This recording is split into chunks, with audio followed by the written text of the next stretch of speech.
What it do, cool cats and kittens, and welcome back to an absolutely necessary recap of Minecraft Once Upon a Time. Now, if you don't know what Minecraft Once Upon a Time is, how dare you? But I will be talking about a little bit of the history of the YouTuber and the series. So let's get started. The series came out about 9 years ago during the classical era of Minecraft roleplays, which is my favorite era of Minecraft roleplays, and it is probably nostalgia, but I've talked about in past videos is also it just feels more personal, which I think YouTube is so commercialized right now. It's very nice watching personal channels. Anyway, I'm going to continue. Most of her YouTube's videos before Minecraft Once Upon a Time was Sims videos, which I did watch a bit growing up, but I never was like a huge avid watcher of her Sims videos. But they were pretty decently popular before she started doing her roleplays. And 2 years before her roleplay came out, which came out 9 years ago, she posted a trailer for it, which we will talk about after I talk about our history lesson. I will talk about the trailer because that's where it all started, kind of like how I talked about Minecraft Origins in my first Minecraft Diaries video. I'm going to call her Skylar because that's what she calls herself in all of her roleplays, and Jazzicalness is a mouthful. So she no longer makes videos. The last time she posted this series was 7 years ago. It was the first roleplay series she stopped. I think she just lost passion for it because sometimes people lose passion, and also the fan base for it was a little bit psycho. Like, it was the same fan base as Minecraft Diaries, and there was a huge shipping wars. People in the early 2010s, I don't know how crazy shipping is now, but during the 2010s it was crazy. People didn't like how slow she was uploading the videos. Like, she came out, I don't know what video it was, I couldn't find it, but she came out with a video talking about how she did not like how people were being rude to her about her uploading schedule. Like, people were being pretty mean about it, and she kind of talked about how she's only one person doing this. It's a hobby. She doesn't do it for a living, and she can only upload so fast. She made an update video literally after she stopped writing Minecraft Once Upon a Time, and she was talking about her uploading schedule, which was absolutely insane for someone in high school. I think she was in high school at this point, or maybe she had started college. I think she probably was transferring to college at this time because of the update video, but she was posting like 4 times a week, 2 videos in one day, and then 2 other videos during the week.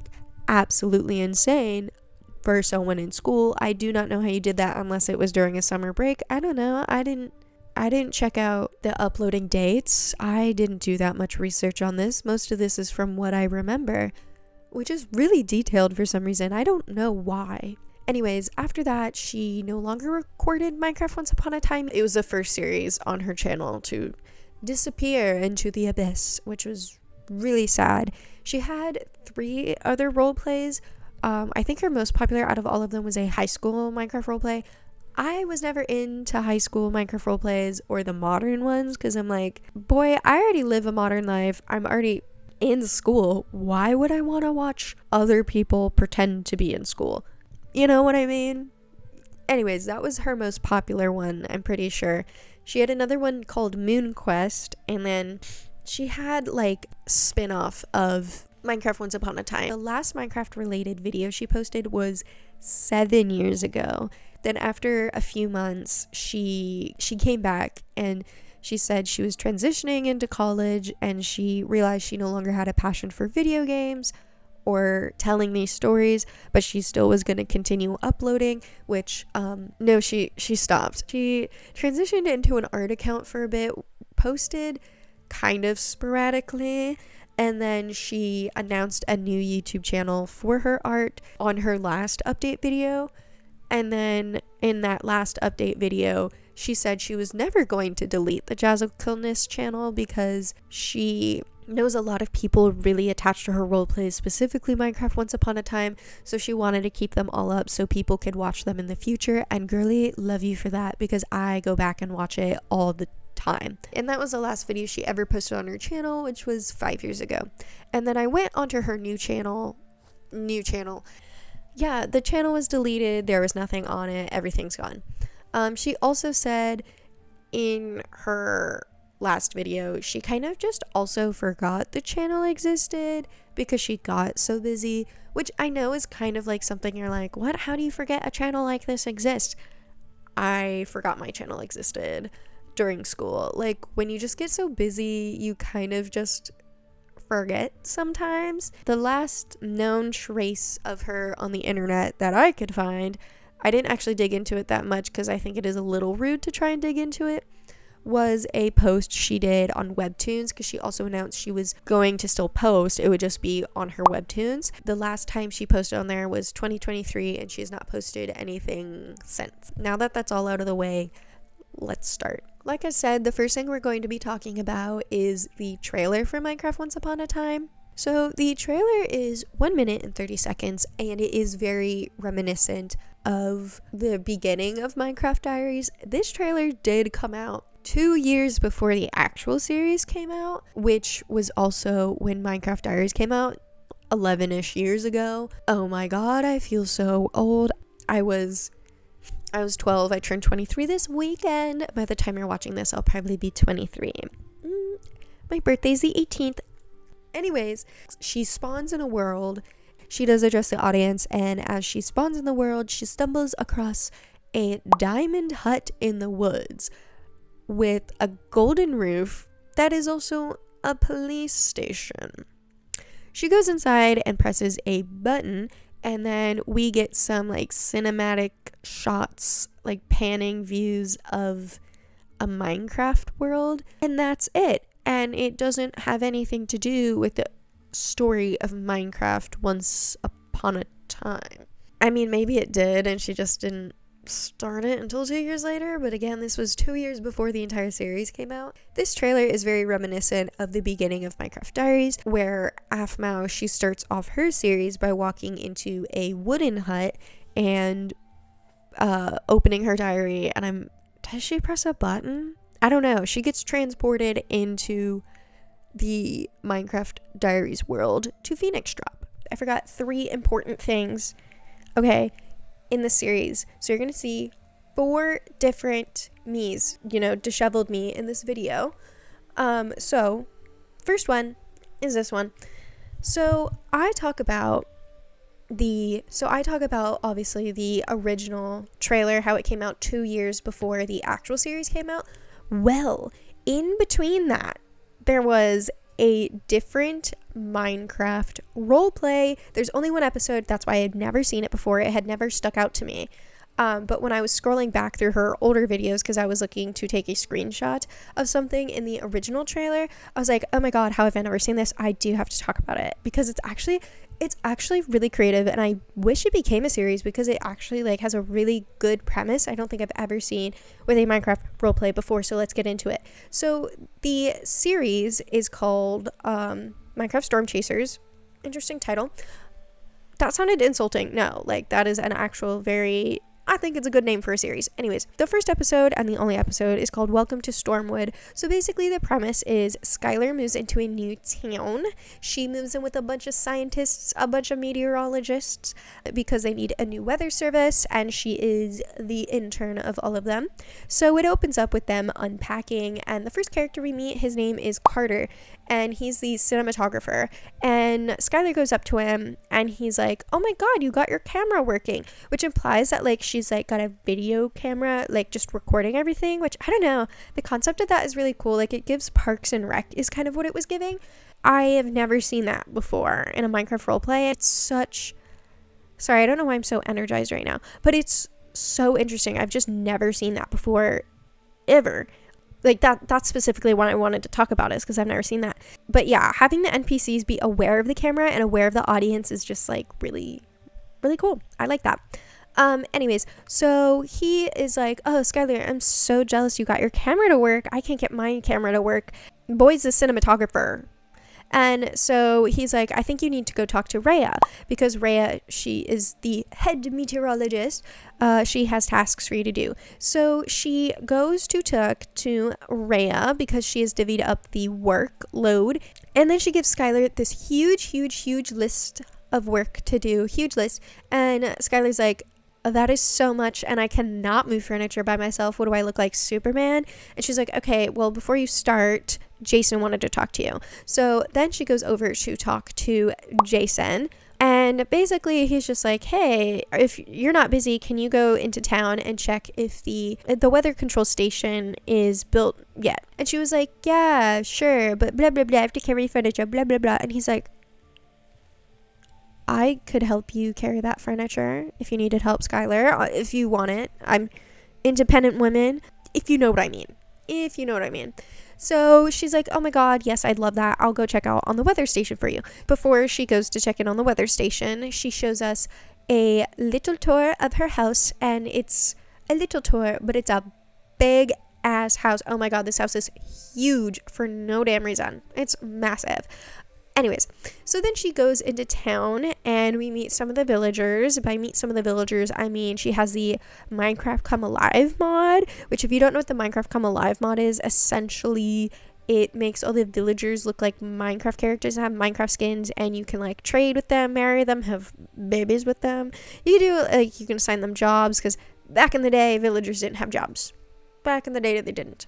It was revolutionary stuff. This mod was revolutionary at the time. So she goes to the meteorologist building and she talks to the construction worker, and he says that it will not be done until tomorrow because they are building so many new things in town, because it's a brand new town. So she's like, okay, sick, cool. So instead of going back to report this, she decides she's gonna walk around the town a little more just to kind of like explore it a bit. She is, walking around and she sees another building being built, and it is a post office. A nice little post office is being built, and she's like, sick, I need to mail things. We need to receive mail. This is a wonderful addition to the town.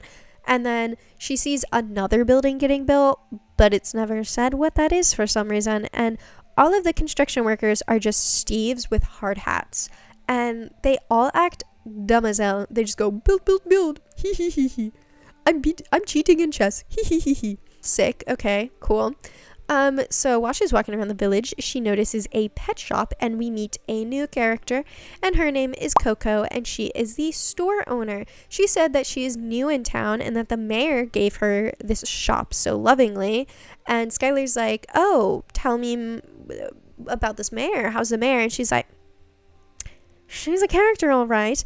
So then we meet the mayor. Her name is Casey, and she is dressed like that Steve Buscemi SNL skit when he's like, hello fellow kids.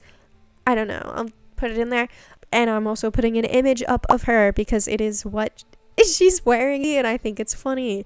So she tells Skylar that if she needs anything to talk to her assistant because she's too busy watching her cartoons, and she goes to look at the TV and it's He-Man. So Skylar then goes talk to Natalie, who is the assistant, the mayoral assistant. And she's like, hello, I'm Skylar. I'm going around meeting new people. And she's like, oh, sick. You're part of the new weather team that just moved in? That's awesome. This is a new town, so we need a lot of new places. And I don't think the mayor understands that. We need important businesses because you know how that, like, there's a pet shop owner. Well, she, rejected a health clinic to get the pet shop. First come, first served. All right. And then she just goes back to talk to Jason, and they move furniture together. Now, I don't know if she is recording the entire time, like if she's just like this supposedly the entire series, if that's what it's supposed to be. I think it'd be cool, like a camera crew following her around, or she is the camera crew. That'd be so cool. Like a Parks and Rec style sort of Minecraft series is pretty cool. Alright guys, that was the first and only episode of Storm Chasers. Okay guys, so there are 2 trailers. 2 Minecraft Once Upon a Time trailers. 2 of them. Double. And the reason I got confused about there being 2 of them is because the thumbnail is exactly the same, and I can only tell the difference because one of them had a red bar and the other didn't. But let's go over the trailer that came out before the series started, like a normal trailer. This one came out 9 years ago. Prelude, it says, I know I meant for something else, and then we get some shots of that tower that Skylar was locked in up until she was a wee little baby. And then it cuts to a diary that says, finally, today I found a way of breaking the magical barrier that surrounds this cursed prison after being here all my life. I don't know what to expect out there in the world. I guess I will have to find out. I will leave at nightfall. Signed S. I don't think it's the best thing to leave your diaries around when you're plotting to run away, but that's all I wanted to share. I thought it was important to talk about her first roleplay ever. So let's start off with the synopsis of the series, because in the first video there is a synopsis of the series and I thought it'd be fun to read it. So let's see. Skylar, who has just a few weeks ago escaped her tower, has stumbled across the kingdom of Stormwood. She enters the nearest town hoping to find some shelter, but she quickly finds that this world is nothing like she imagined. Will she survive the journey, or will the people who are looking for her find her? Alright, that was... I don't know if I wrote that wrong or if it was just written in a weird way. There is a very likely story I wrote it wrong. What? Very likely chance. What the hell am I on, guys? What am I on? Anyways, new wand unlocked. It is blue, and I am against a blue wall, which is sucky, but her outfit is blue and green, so that's what this is as well. Episode 1, The Fallen Villager.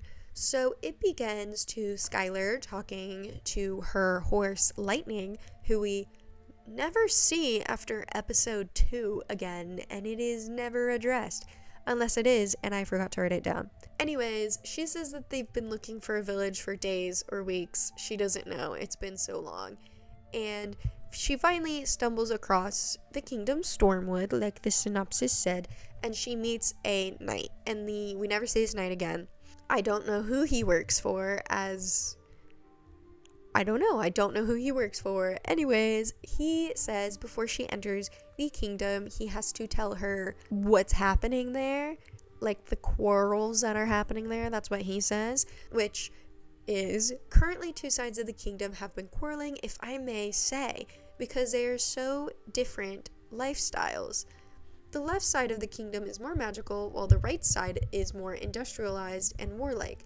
They both currently dislike each other, so be careful where you go. She visits 2 different villages the entire series, and both of them are magic based, and I don't know if it was planned later to explore the industrial area. So she enters a village and she meets the first person we meet, the first character is Hope, who is a guard. She welcomes her into the village of Ashen, which we will learn later why it is called that. She kind of wanders around a bit and she decides that she wants to get a room at the inn. So she goes in there and we meet Bert, who is the innkeep. He says you need coins. She's like, what are coins? And he said, are you stupid or something? Get out of my inn. So then she leaves and she meets a character named Lacey.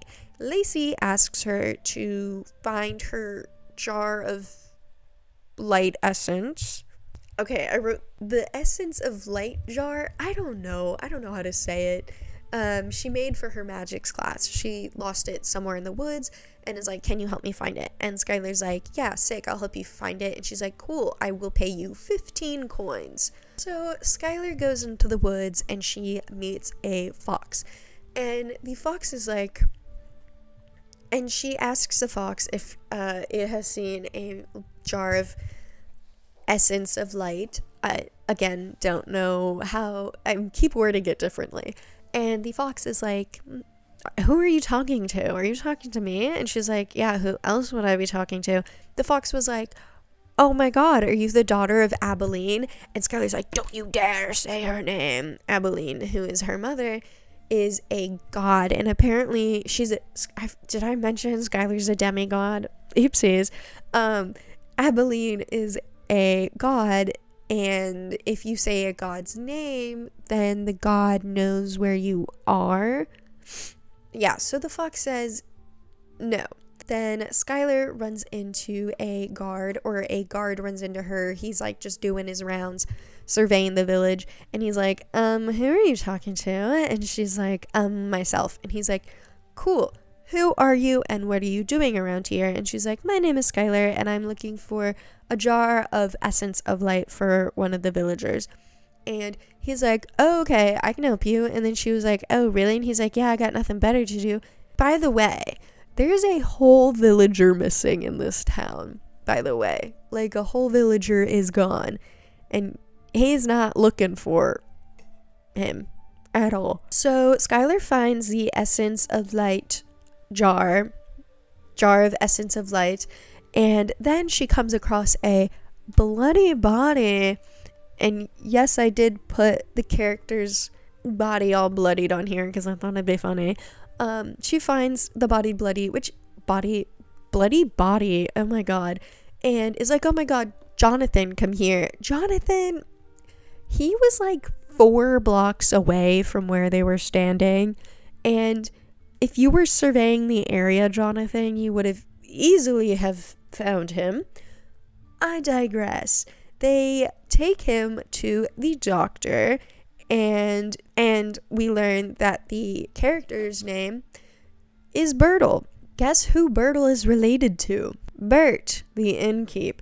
So to thank her, he's just like, okay, you can stay in my inn for free, but that does not mean we are friends. And she's like, oh, sick, that's so cool. Lacey goes up to her and is like, hey, I'll give you the coins tomorrow. Thank God Bert said she could stay at the inn for free. And then the episode ends with a text going on screen that says, we will find her. It is the only way to awaken him. She needs to fall. Guys, I'm so tired right now. Nice. Episode 2, The Head Knight. So Skylar wakes up to someone pounding on her door, and it is Bert. Bert says that Hope is downstairs for her. She says why. He says, I'm not telling you, I don't care enough. And so Skylar goes downstairs and is like, hey, what do you want? And Hope's like, oh my god, Bert didn't tell you, the head knight, Albin, wants to meet you. So they head to the prison and go downstairs into the meeting room.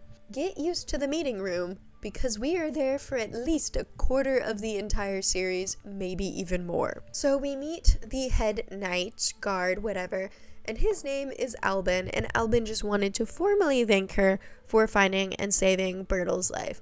And Skylar's just like, all days in a work. I didn't say that. So Albin is like, between you and me, sir, you just met this woman, and he's out here telling secrets. I mean, she doesn't know anyone in the village, but it's like, you don't know who she knows. Anyways, he says that the lord of the village, Lord Caesar, is very incompetent, and he used to not be incompetent, but once this lady came, he was very incompetent and was ignoring a lot of his duties and was not leaving his house. And then he says the lord's daughter, Aurora, is locked in his house in a tower. She's not allowed to leave. And then he begins to like connect the dots of like, oh my god, maybe this lady is also the reason Aurora's locked away. Wow. Thanks, Detective Albin. You're doing your job. Good job. Anyways, so Albin is like, do you want a job? Skylar's like, sure. And he's like, cool. So we need someone to watch the prisoners. Could you watch the prisoners as your job? And she's like, sounds easy enough. I'll do it. And then he says that they don't have any housing open, so she's gonna need to build her own home. She leaves and then runs into a woman named, where the fuck is she? Oh, named Jasmine. She says, I sense a deep power inside of you, like the power of the gods. Then is like, nice to run into you, Skylar. How does she know her name? Gasp. And then she's like, talk to you in the future, and then walks off, all mysterious like. She goes to the docks because she needs supplies to build her house because she can't cut wood on her own. Come on, guys. So she goes to the docks and we meet a guy named Armos. And she's like, hello, I need supplies to build my house. And he's like, well, that sucks for you because the shipment has gone missing and has not arrived. That sucks. You don't have any supplies to build your house. So Skylar then checks in with Bertle, because she just wants to see how he's doing. And he's like walking back and forth and says, ouch.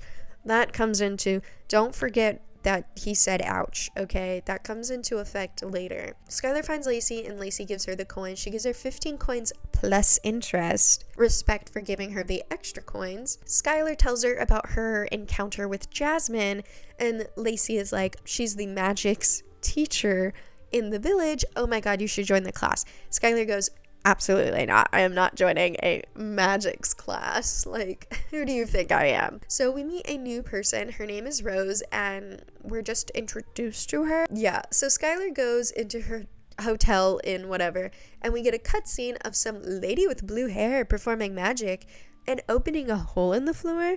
Who do we know that's a blue lady? Episode 3, Missing Supplies. So Skylar leaves her room and talks to Bert, and he's rude.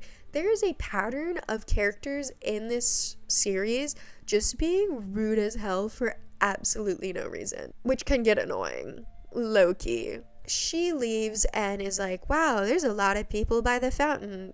There's so many people by the fountain. Meet a villager named Lucian, who tells her the story of the village patron goddess named Celosia. And this was before Celsius. The village was named after what had happened 500 years ago. And she's like, what happened 500 years ago? And he's like, oh my god, you don't know what happened 500 years ago to this small town that nobody knows of? There's like maybe 15 people that live here. Wow. Okay, let me tell you the story. So basically he says there was a battle between mortals and gods. Dare I say that that's a little unfair war. But then the mortals feared the gods' power, specifically because there was a child born of the gods and a mortal, so a demigod. The child had magical abilities that could bring anyone back from the dead. The mortals attacked the gods because they feared what other OP kids were going to be born, because that's a crazy power to have. The kid tried to bring the gods and the mortals together because they were like, hey guys, let's not fight. I'm both of you. And it did not work. And Celosia, whatever her name is, burned down the entire village. And she was like, oopsies, and then helped rebuild it. And that's why she's the patron goddess of the village, and that's why the city is called Ashen. To me, like, burning down an entire village and being like, and then the war ending and be like, oopsies, let me help rebuild it, is and then naming her the patron goddess of the village is kind of wild. Like, sure, maybe she didn't mean to burn down the village and it was just during the war and she was trying to be nice to the mortals, but that her being the patron goddess of that village is kind of wild.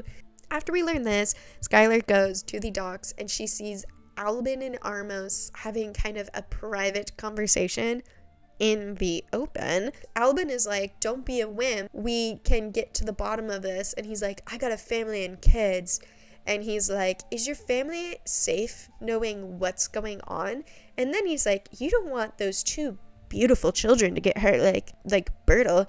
Gasp. Corruption. No, I'm just kidding. He says it in like a very threatening way that is reminiscent of when Caitlin arrived on the boat in season 3 and said, Afmo, I have a Bertle.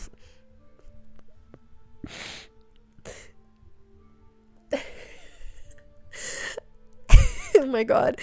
Afmo, I have a present for Elena.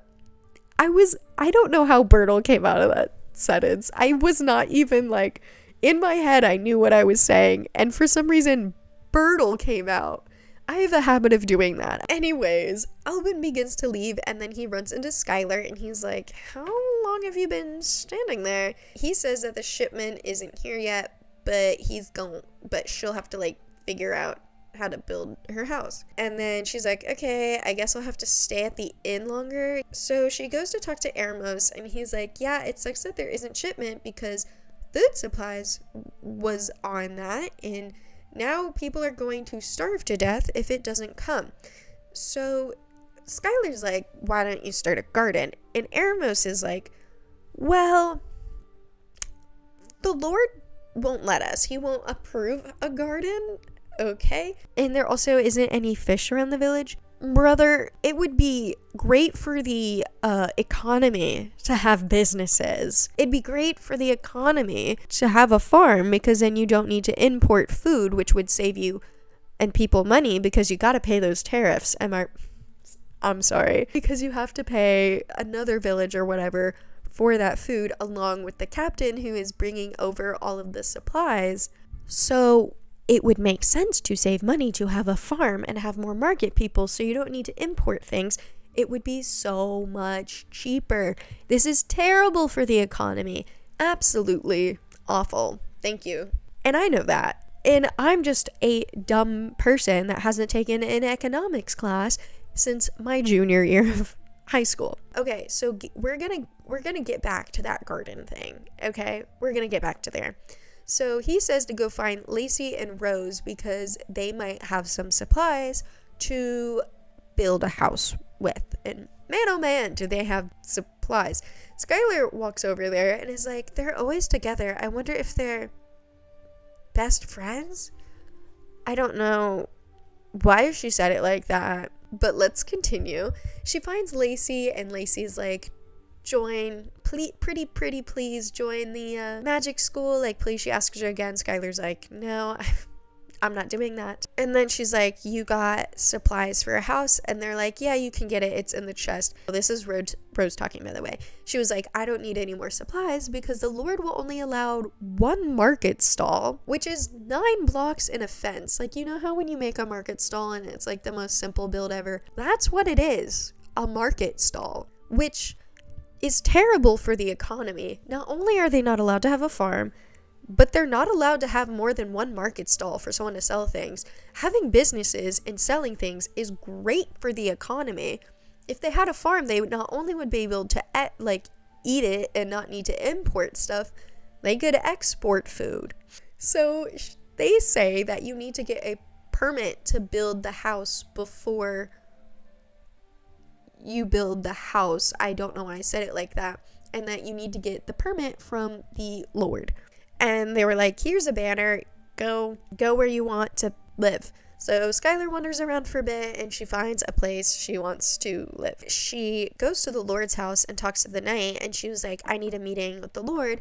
And she's like, why? And she's like, because I want to live here and I need a permit to build my house. And she was like, okay, come here tomorrow morning early. You better be here on time to come and talk to Lord Caesar.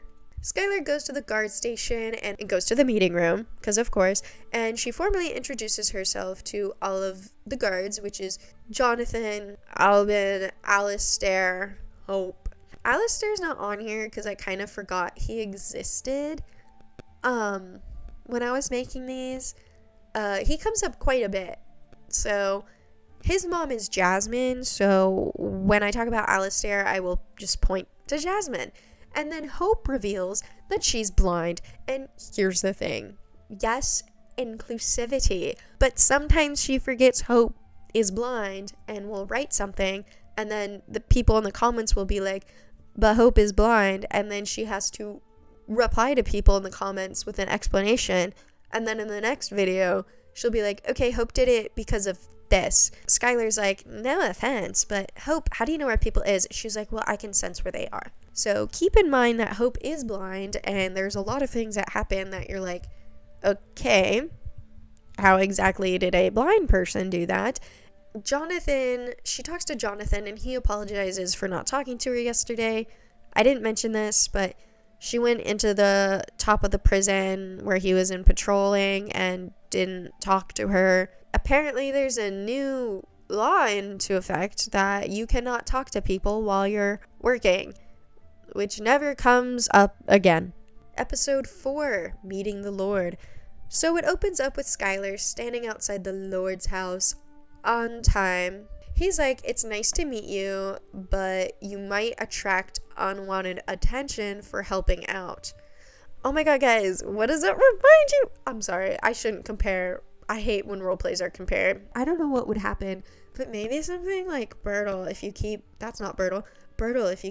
if you attract unwanted attention. I explained that in the absolute worst ways possible. He gives her permission to build a house, and he's like, if you do anything that I don't like, that's, again, not, if you do anything I don't like, my personal night, kick you out. So she leaves, and she talks shit about the Lord, and is like, what the heck? She runs into Lacey, who is looking longingly from a distance at the doctor, and his name is Lucas.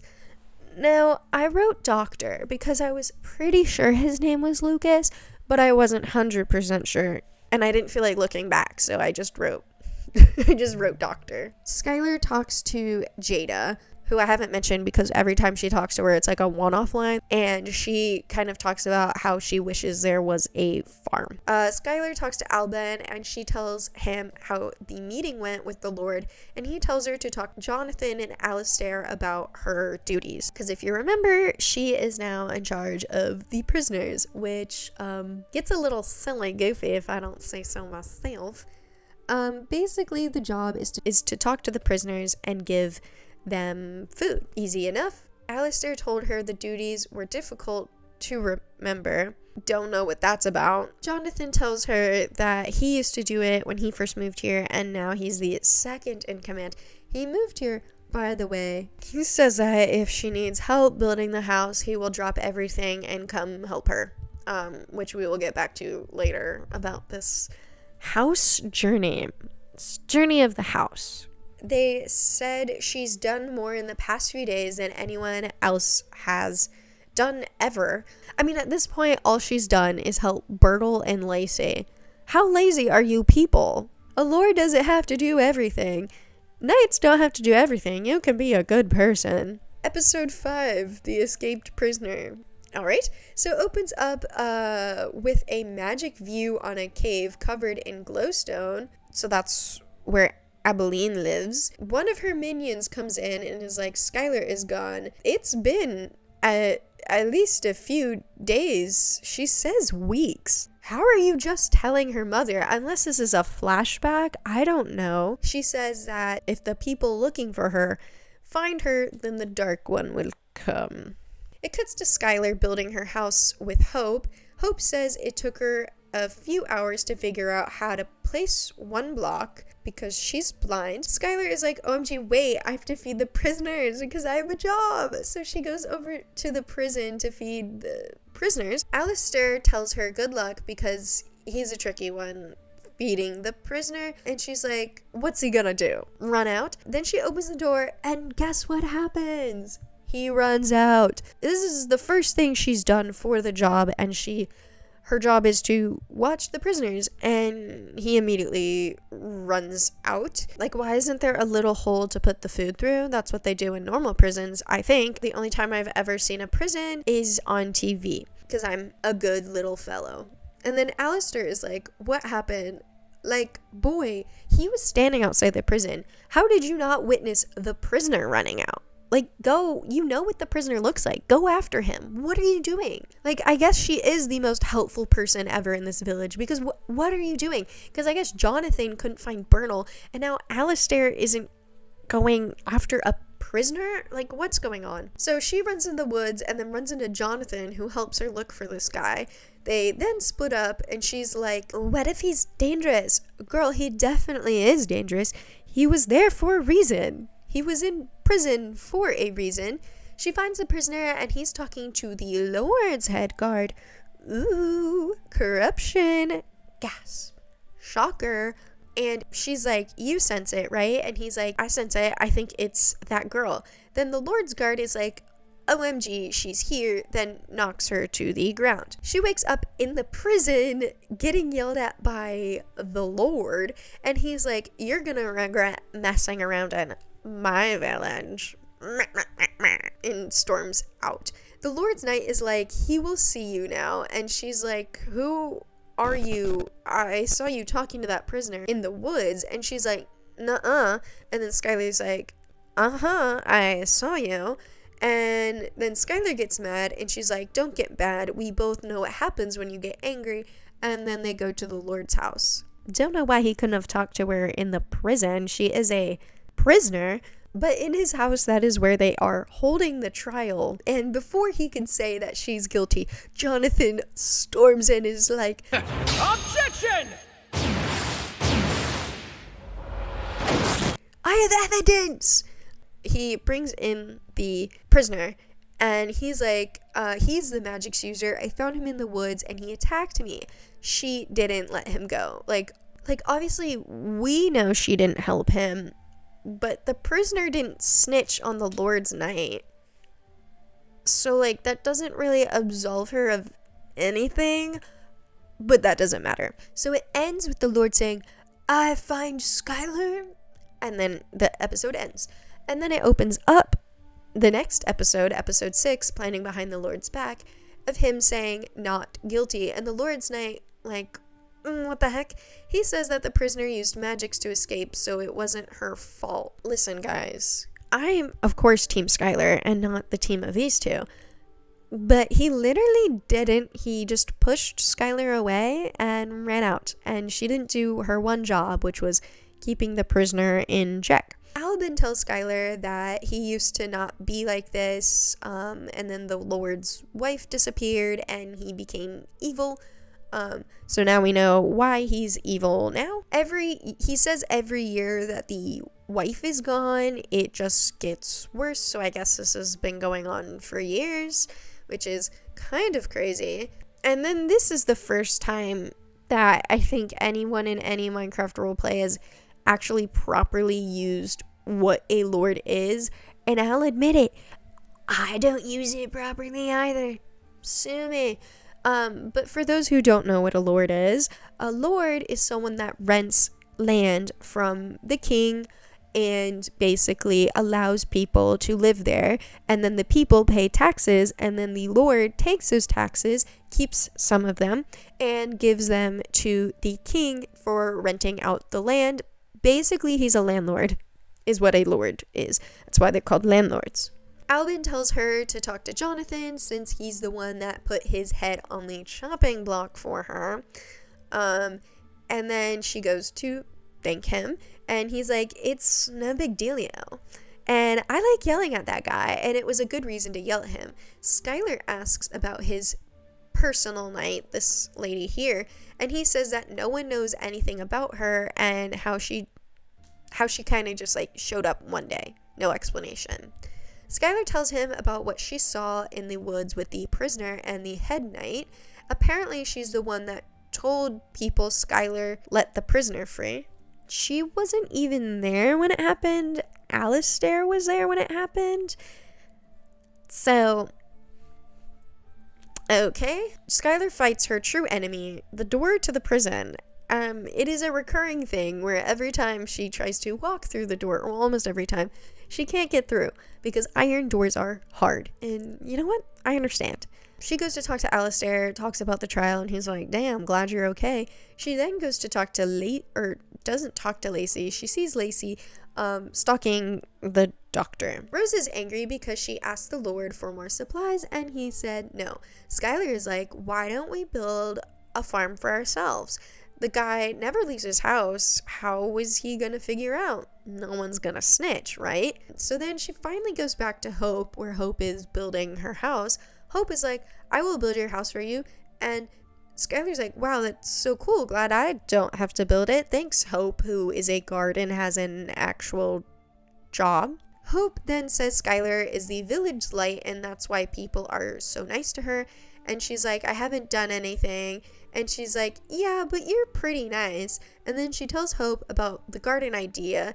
And she says to go talk to Jasmine because Jasmine can put a cloaking spell on the garden so only the villagers can see it and the Lord's Knight and the Lord can't see it.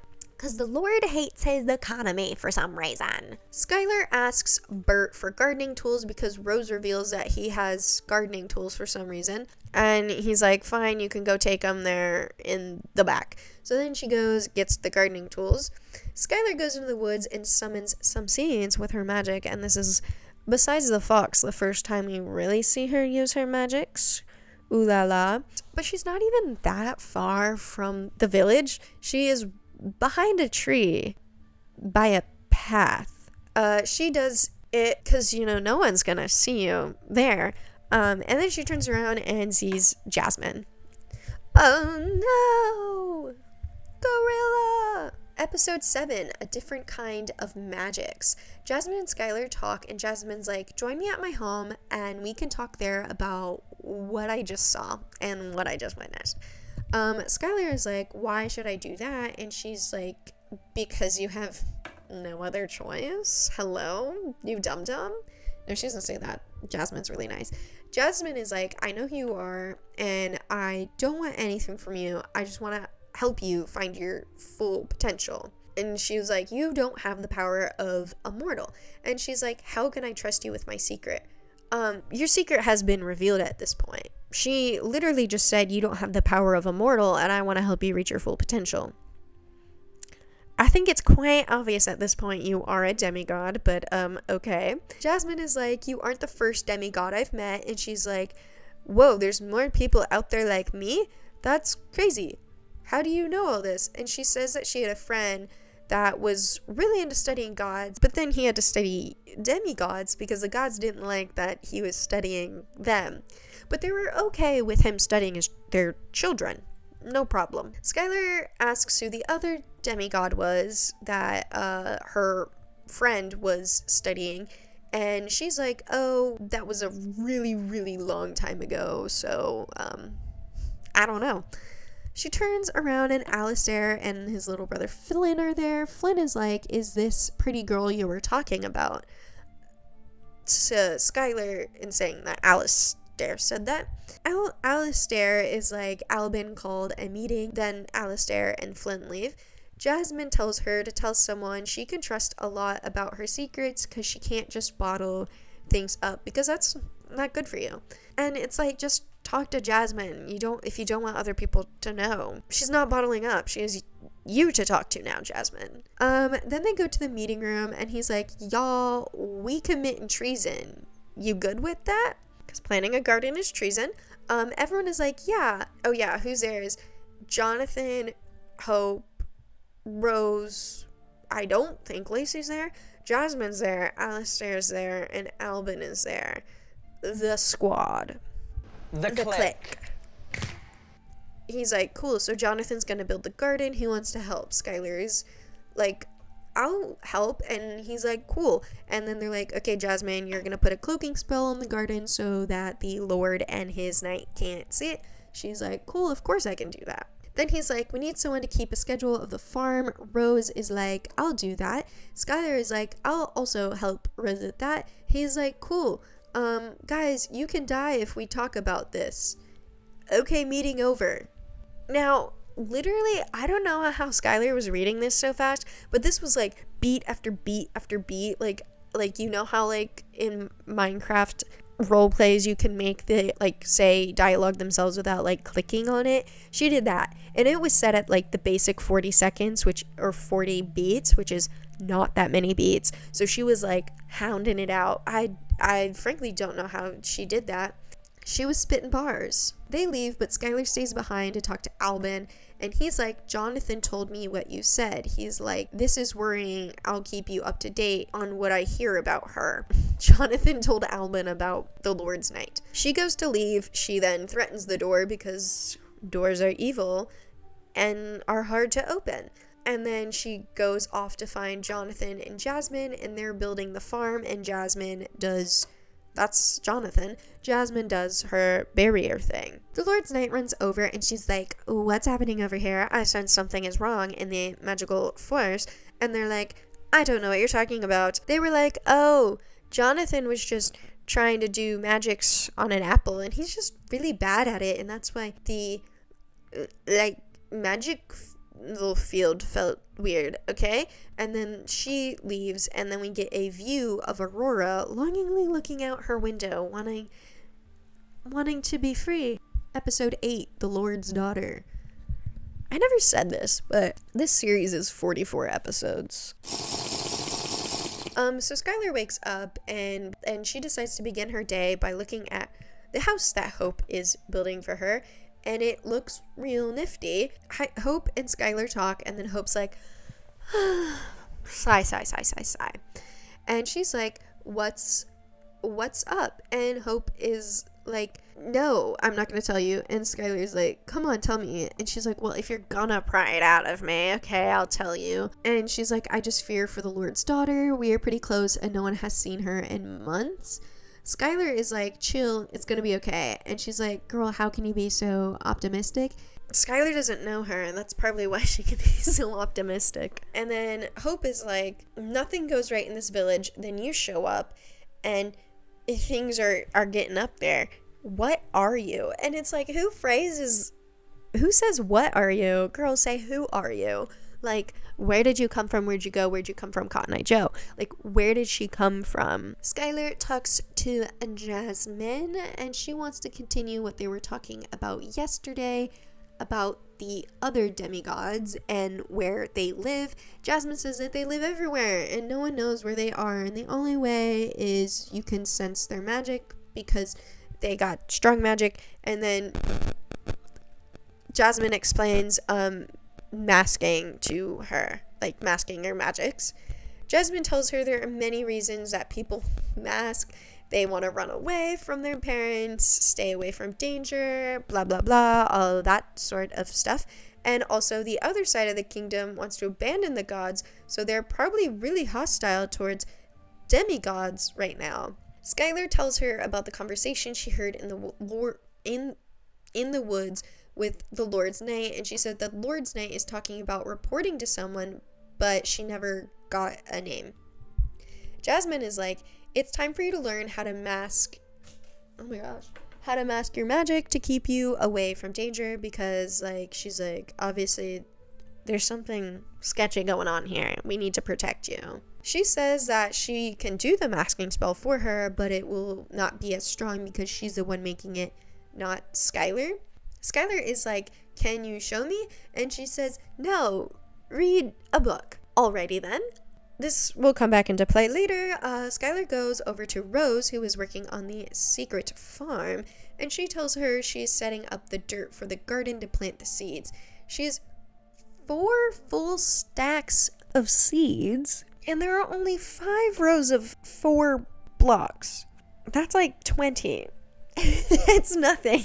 Skylar sees someone in the woods, and it's Aurora. Aurora broke out of her tower. Ooh, woo. Why did I say that? But we know who she is, but Skylar obviously doesn't know who she is.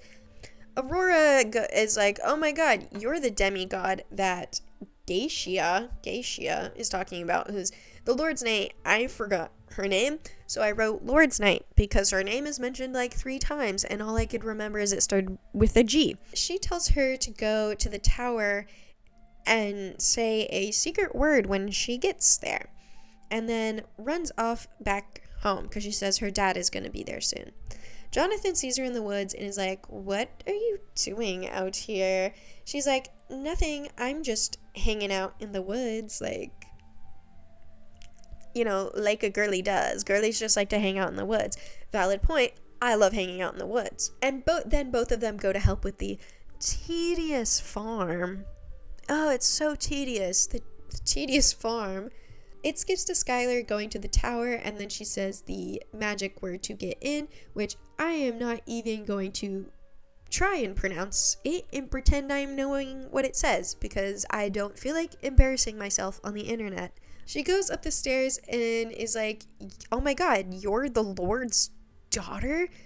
Girl, who else would she be? You're breaking into the Lord's house, and you've never seen this woman before that's telling you to go to the Lord's house and say a magic word. Did you not make that conclusion when she told you to go to the Lord's house and say a magic word in the back? Hello? Anyways, like, I feel like the conversation that these two have could have continued in the woods, because Aurora went home because she said her father was going to be back soon, so why would it wouldn't make sense to invite Skylar, who your father hates, into your room.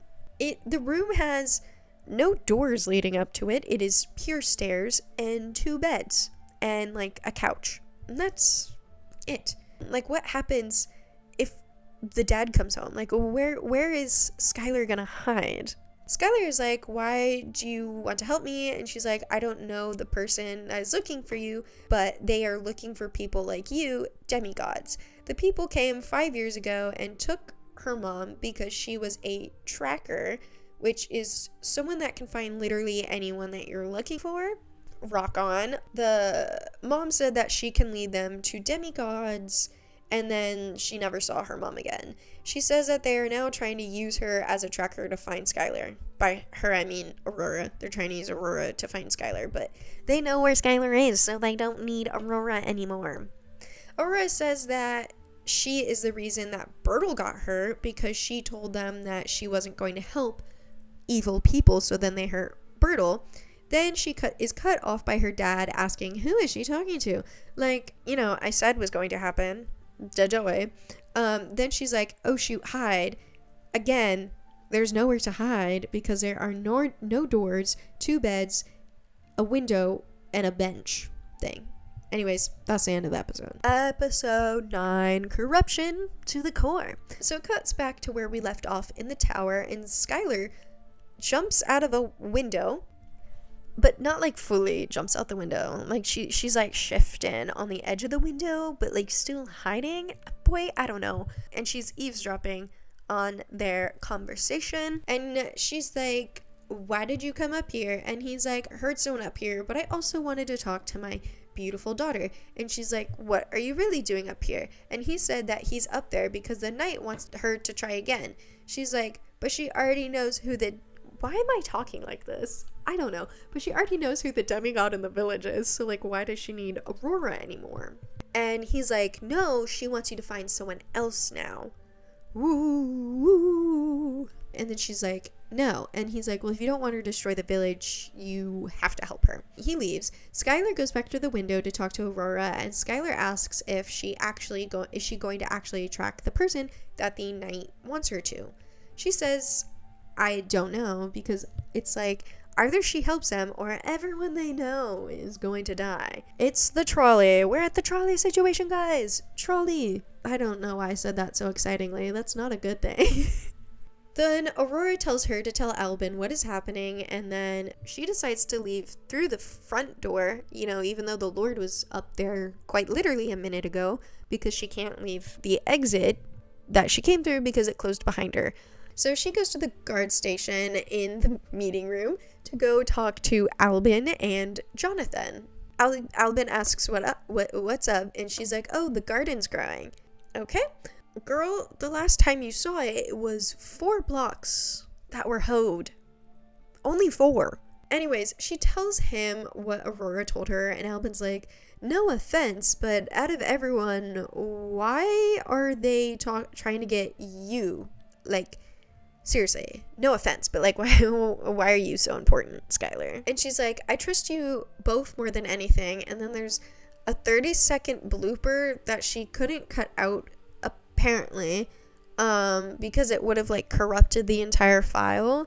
So Skylar tells them, and while she is telling them, there's a title card that says 6,939 years 19 with a shot of a tower, and she tells them that she was locked in a tower for 19 years and she just wanted to escape because she didn't want to be locked up anymore. She also says that she has no clue where her mom locked her up, just that she wanted her to be. And I think you should have told her, because if you told her why, I would have stayed in that tower. Like, if you were to tell me that if I left this tower that I would be hunted down and tried to be sacrificed to a dark one, I would stay in that tower. Like, just tell her. I would have stayed. But I'm not her, and I'm not a demigod that was locked in a tower. But that's just me. That's who I that's just who I am. I would have stayed. But I also find it weird that she kept her in a tower when she probably could have just cloaked somewhere in that like awesome epic cave she was hanging out. You know what I mean? Like, why couldn't you just keep your daughter there near you instead of so far away? Then it cuts to her, like, still in the flashback, breaking through the window and going down some vines and jumping on her horse, and there's not a single guard in sight. Not one. Not a single guard. So it cuts back to the guard station / meeting room, and Albin is like, we need to call everyone in for a meeting. And Jonathan's like, more so like we need to overthrow the freaking Lord. And Skylar's like, oh my god, you guys are a part of a rebellion, because that's why Albin wanted to call the meeting. And Albin is like, yeah, but we didn't tell you because most people don't want to be a part of it, since they could be banished or killed if it fails. Like, dude, what gave you the impression she wouldn't be a part of that? She literally was very adamant about building a farm, which could have gotten her killed or banished. Okay. Albin tells her to talk to Eremos because he wanted to convince him to join the rebellion. Lacey and the doctor are now dating. Handoff comment. I didn't know where to put that, so I put it there. She goes to the docks to talk to Eremos. Eremos tells her that he is still apprehensive to join because he fears that it will hurt him and he has a family that he needs to support. Skylar is like, would you rather live in misery and safety, or would you rather decide to help the entire village? He's like, oh yeah, I like the attitude, like I love your moxie and your passion. No, my answer is still no. I gotta protect my family, which is like, valid, dude. So it's now nighttime and Skylar is looking up at the stars on the balcony of the inn, because there's a balcony on the inn. I never mentioned that because, like, why would I mention the layout of this place? And then Jonathan walks over and he's like, girl, what are you doing up there? And she's like, just thinking. And he's like, oh, sick, I'm gonna come up too. And she's like, what? No, don't do that. What are you doing? Then he climbs up the wall for some reason instead of just like walking up the stairs. And she was like, oh my god, you scared me, Jonathan. Like, why would you do that? I'm startled. You scared me. So then they have like a little moment on the balcony. He brings up that he's like not from this village again. Like he kind of offhandedly said a few episodes ago when he was talking about how he used to feed the prisoners and was successful at it and didn't let prisoners go. She brings up like, hey, you're not from this village. And he's like, well, if you really want to know the reason, I'm from a village called...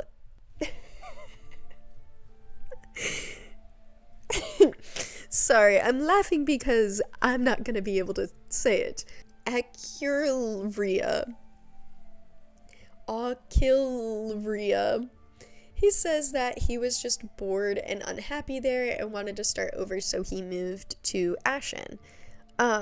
More is kind of mentioned about this later, him moving, but then it's more so like an offhanded comment that's never brought up again, but also it was an offhanded comment like around the end of the series when it ended abruptly, so maybe there was going to be more in the future. I don't know.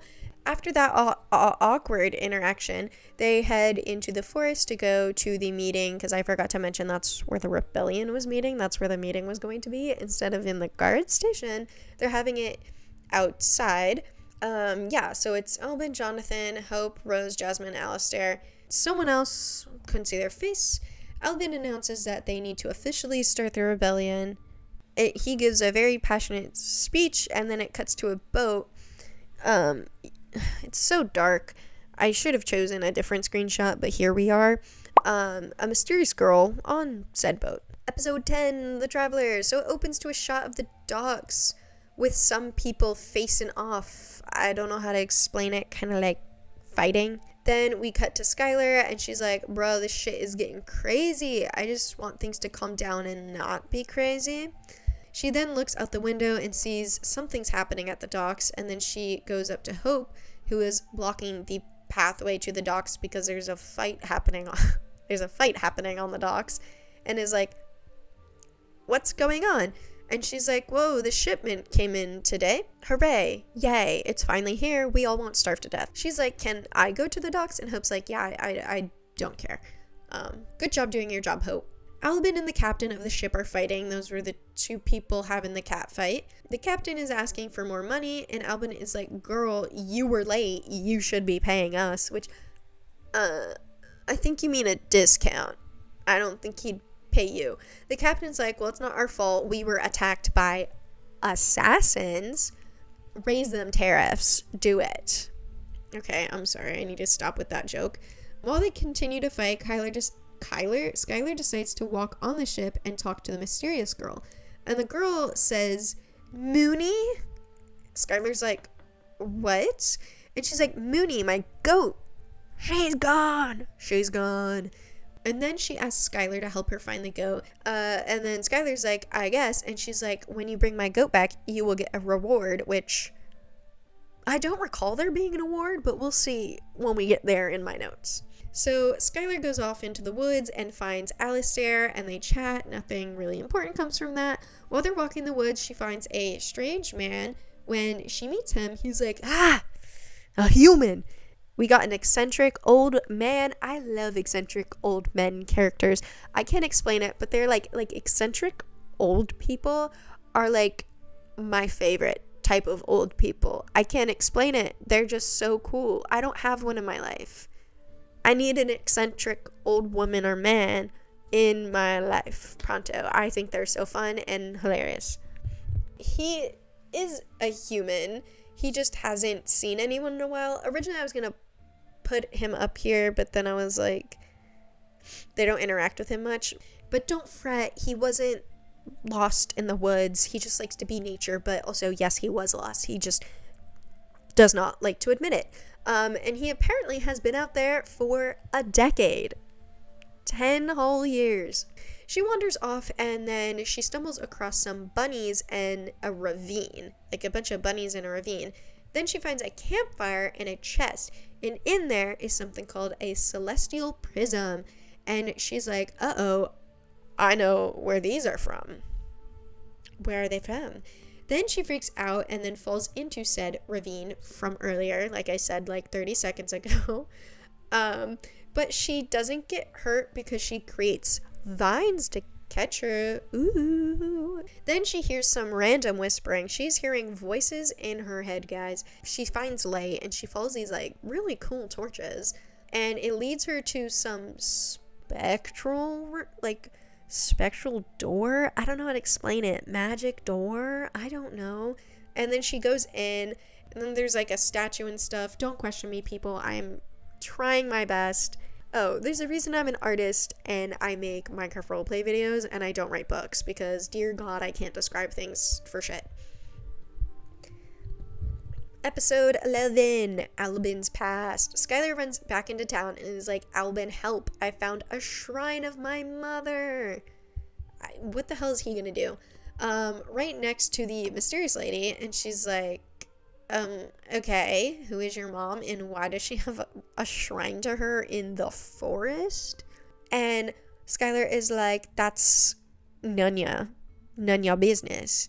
Then Albin says he wasn't aware of other shrines besides one's located in a nearby village and then another one that's really, really, really, really, really far away. And listen, if I was the eavesdropping Nancy or the eavesdropping girly, is there like a word for that? I don't know. I'm not going to look it up. I don't feel like it.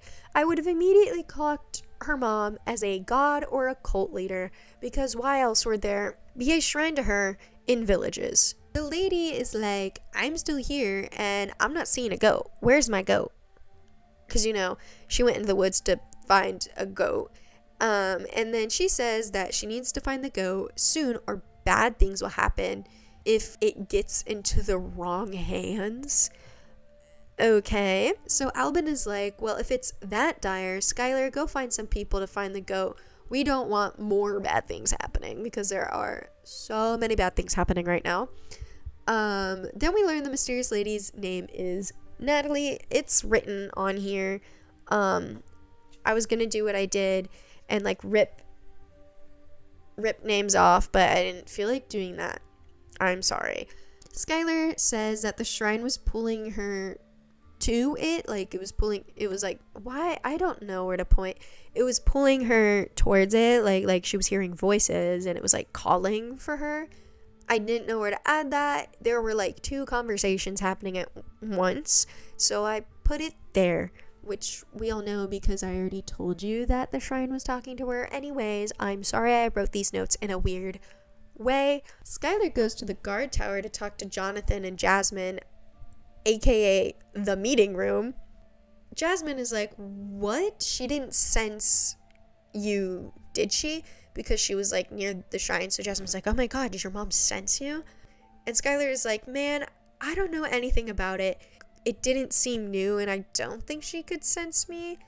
Jasmine says that the shrines were made to make humans feel closer to the gods, but after the war, most of them were destroyed.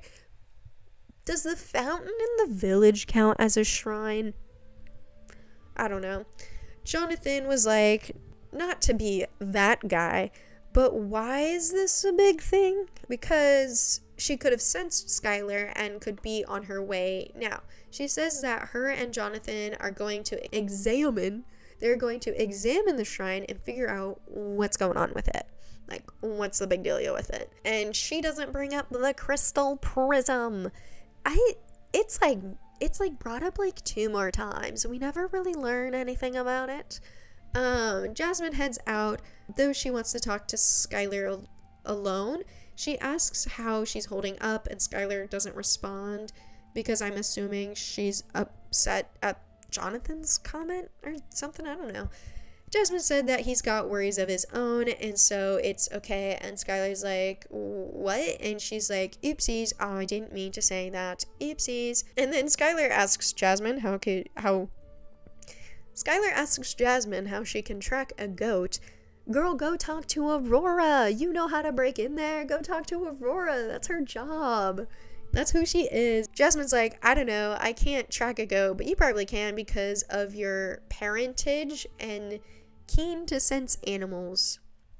All right. She goes down into the meeting room, our favorite location, to see Albin, and he gives her a lot of supplies for their goat hunt, like a lot. I don't remember saying he was going, but I guess he's going because he goes. They make it into a dark oak forest, and he says to stay close because bandits are often in the dark oak forest.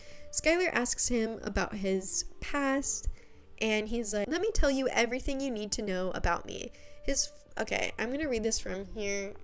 I mean, I'm reading most of the things from here, but I'm gonna look down fully and read this so I don't get it wrong.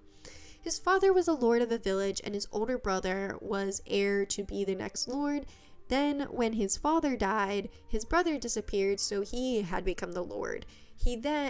But then when his brother came back, they exiled him because the elders wanted him gone, because they're the most high-ranking thing in the village, I guess. And he also had a daughter and wife, and they didn't go with him for some reason. Like, what purpose would they have in that village if her husband wasn't there? Not to say that women can't take care of themselves. That's not what I'm saying. What I'm saying is her husband is leaving a village. Why did she not go with him? Hello? But as he's, yapping along, they find some bandits with the goat, with Mooney. They have Mooney hostage. The bandits go after them, but Skylar blocks them with one of her vines. And then Albin stops one point blank with his crossbow. They're like, give us the goat! And the bandits are like, all you want is a stupid goat? And they're like, yeah, give us the freaking goat. And he's like, all right, take the goat. Jeez Louise. They get the goat, but it's getting really dark outside, so they need to head to a closer village. We meet, one of the main characters of the story that I have many opinions about, but we'll get there. We meet a guard, and his name is Arthur.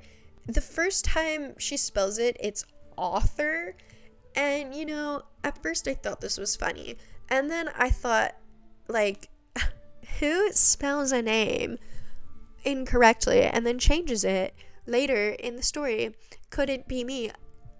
This is a joke. It is me. I have done it with 2 characters. I've spelled Sage different 2 times and Lorna different 2 times. So there's a lot of evidence of me doing it on my other channel. Embarrassing. That's the embarrassing thing I've done. Anyways, so he's like, welcome to the city of Eranos. And then he's just like, oh, it's you, Albin. What are you doing here? He's like, I just need a place to stay for the night. Then he's like, I need to have a word with you. And he's like, man, save it till the morning. I'm tired. Arthur goes, what's behind you? And he's like, a goat? And he was like, no, the girl. Boy, why did you say what? Like, obviously people would think you're talking about the goat, but that's just to show how much of an asshole this guy is. Oh my god, we will get into it later. We will get into how much of an asshole this guy is later. Oh my god. Anyways, they bicker back and forth a bit, then they go to the inn. Then there's a title card that says the village of Eranos, where the wind spirits fly. It was so cute. I did a title card once for when my characters went to the Vulcan Valley, which was in the fire elemental region, and then I never did it again, and I regret it. Maybe I'll do it in season 2. Maybe I'll do it in season 2. Who knows? I don't. Will they go to another village in season 2? What's the plan for season 2? I don't know. Check out my gaming channel, guys. Hello, everybody. I'm wearing a different outfit. It's been a week since I recorded that last video. I got ill almost immediately after recording that. Yeah, but it was my birthday and I went to go see the Rocky Horror Picture Show 50th anniversary. Yes, I know I need a haircut. I know my bangs are too long and they're in my face. I know I need a haircut. Okay, episode 12. Hope's Dilemma. This village has a super mega upgrade from what we are used to. Well, yeah, it's better built. The layout is better. Everything about it is better. I'm sorry, Ashen. Eros just is built different. Skylar walks outside and is greeted by Arthur and a new guy named Luke. There it is. And a new guy named Luke, who is the town flirt. Ooh la la. You'd think he'd have a bigger role in this series than he does. I thought I remembered him having a bigger role in this series, but nope, he doesn't have that big of a role. Oh, sorry guys, I'm tired. Let me take out my 50th anniversary Rocky Horror Picture Show cup.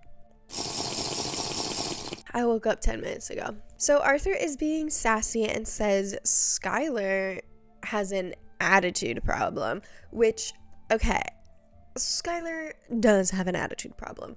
Like a major attitude problem. To the point where sometimes it gets annoying. That's not here or there. Sometimes people are aggressive. I'm aggressive. I get it, but she's a little too aggressive sometimes, okay? Luke laughs and says, "Aw, you two are so cute and fighting." And he's like, "What? No, Luke, stop." His face turns bright red and he walks away. After I watched this, I realized that this guy and Pierce are quite similar. I promise they're not copied from each other. They also look similar. I like to think Pierce wasn't as rudely annoying and became pretty lovable fairly fast. Like, I remember the comments saying people like him, but also back in the day, everyone really liked Arthur. I really liked Arthur, but oh my god, is he the most annoying goddamn character, I think, in this entire series. He treats Skylar like absolute trash. They fight constantly. Like, it's probably the most toxic relationship I've ever seen in a Minecraft roleplay series. Okay, so Arthur walks off and Luke is like, I'm the head guard of this place. I can show you around. But he's interrupted by Albin, and Albin is like, that's not necessary. Get out of here. She won't be needing that.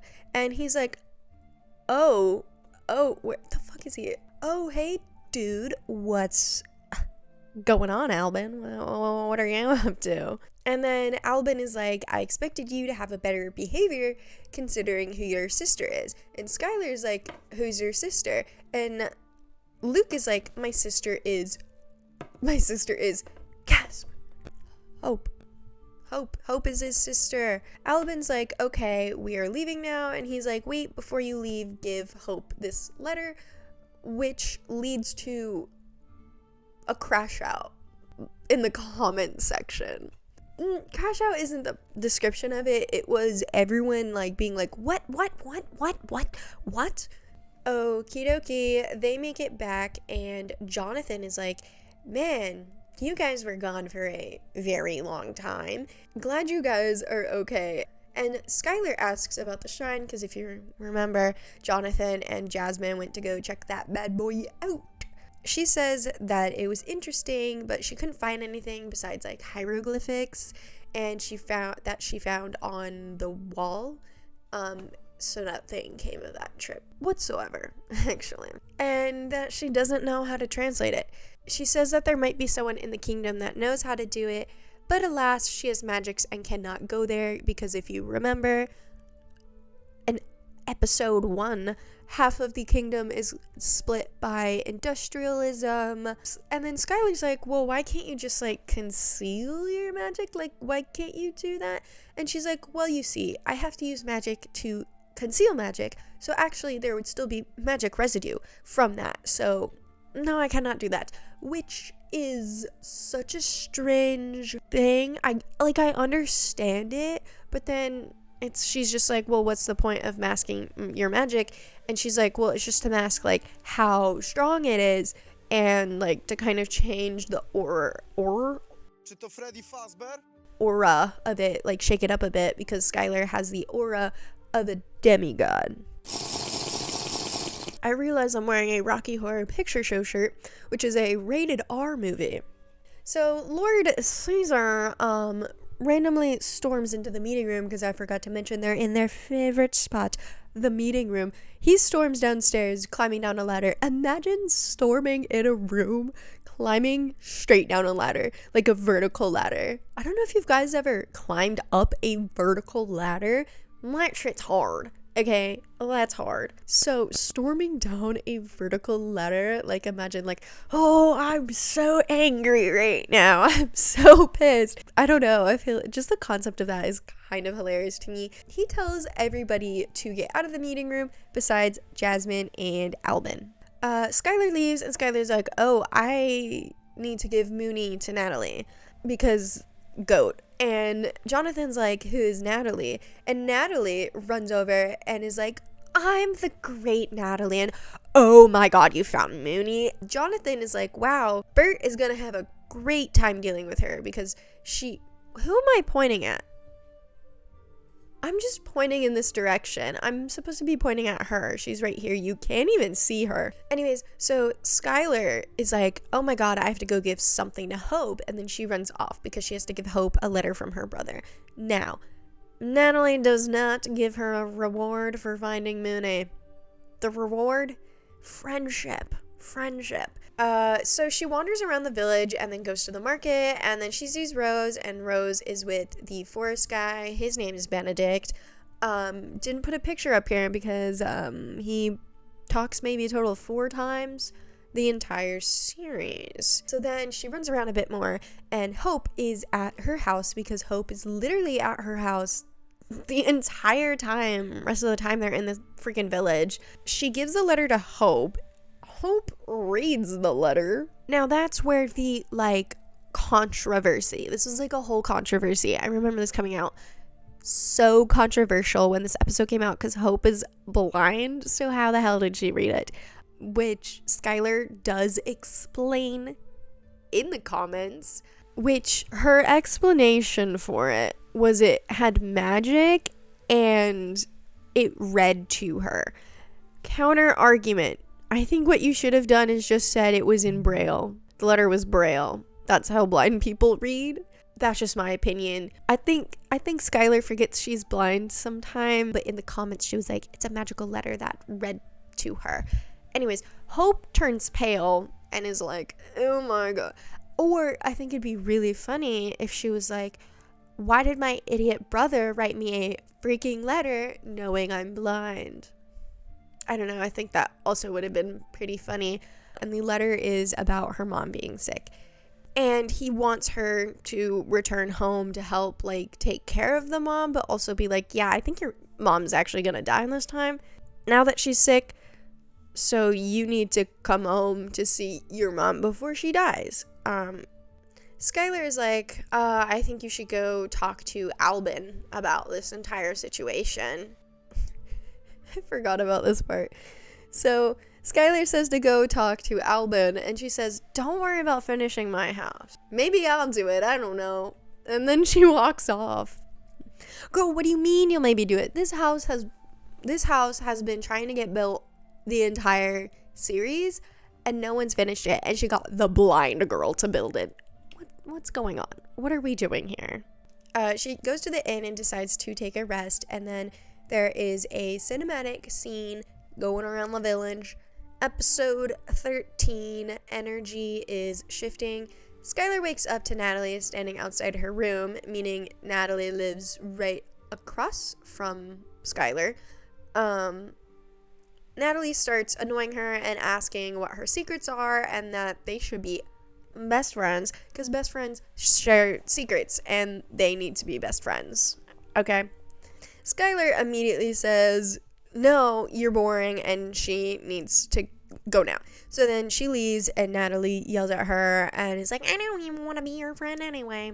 Skylar goes downstairs, talks to Bert. He was like, I haven't had the displeasure to speak to you in a while. Lovely. Skylar asks how Bertle's doing, and Bert is just like, whoa, you actually care? That's kind of crazy. Where's Bert on here?